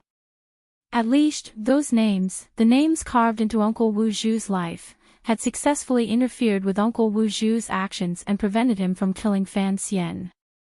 Given Wu Zhu's abilities, determining whether Fan Xian was dead or alive was a simple matter. However, he had let Fan Xian live. This was Fan Xian's confidence. He believed that Uncle Wu Zhu would certainly wake up one day. Many years ago, with Ku He and Shaoen's help, Yi Qingmei escaped the temple and walked south through the wind and snow. One day, the 4-year-old girl sighed and gazed dumbly toward the north from the mouth of the tent. She said, "He is too pitiful." Many years later, the heavily injured Fan Xian left the temple with the help of Haitang and 13th Wang. He did not leave. He also did not sigh because he would not abandon that pitiful blind man and return to the bustling world himself. Yi Qingmei later bravely returned to the temple, took Wu Zhu, stole the chest, and left again. Fan Xian also had to return. The decades that had passed seemed to have sunk into some kind of cycle. However, this cycle did not make one feel any dryness. There was only a faint sense of warmth. You're tuning into the LoveLore Library YouTube channel. We're so grateful for your support, and don't forget to subscribe to join us on this incredible journey through captivating stories. Your generosity through donations truly makes a world of difference, as it's the primary source of revenue that allows me to expand and enhance this channel for you. Thank you from the bottom of my heart for being a part of this adventure.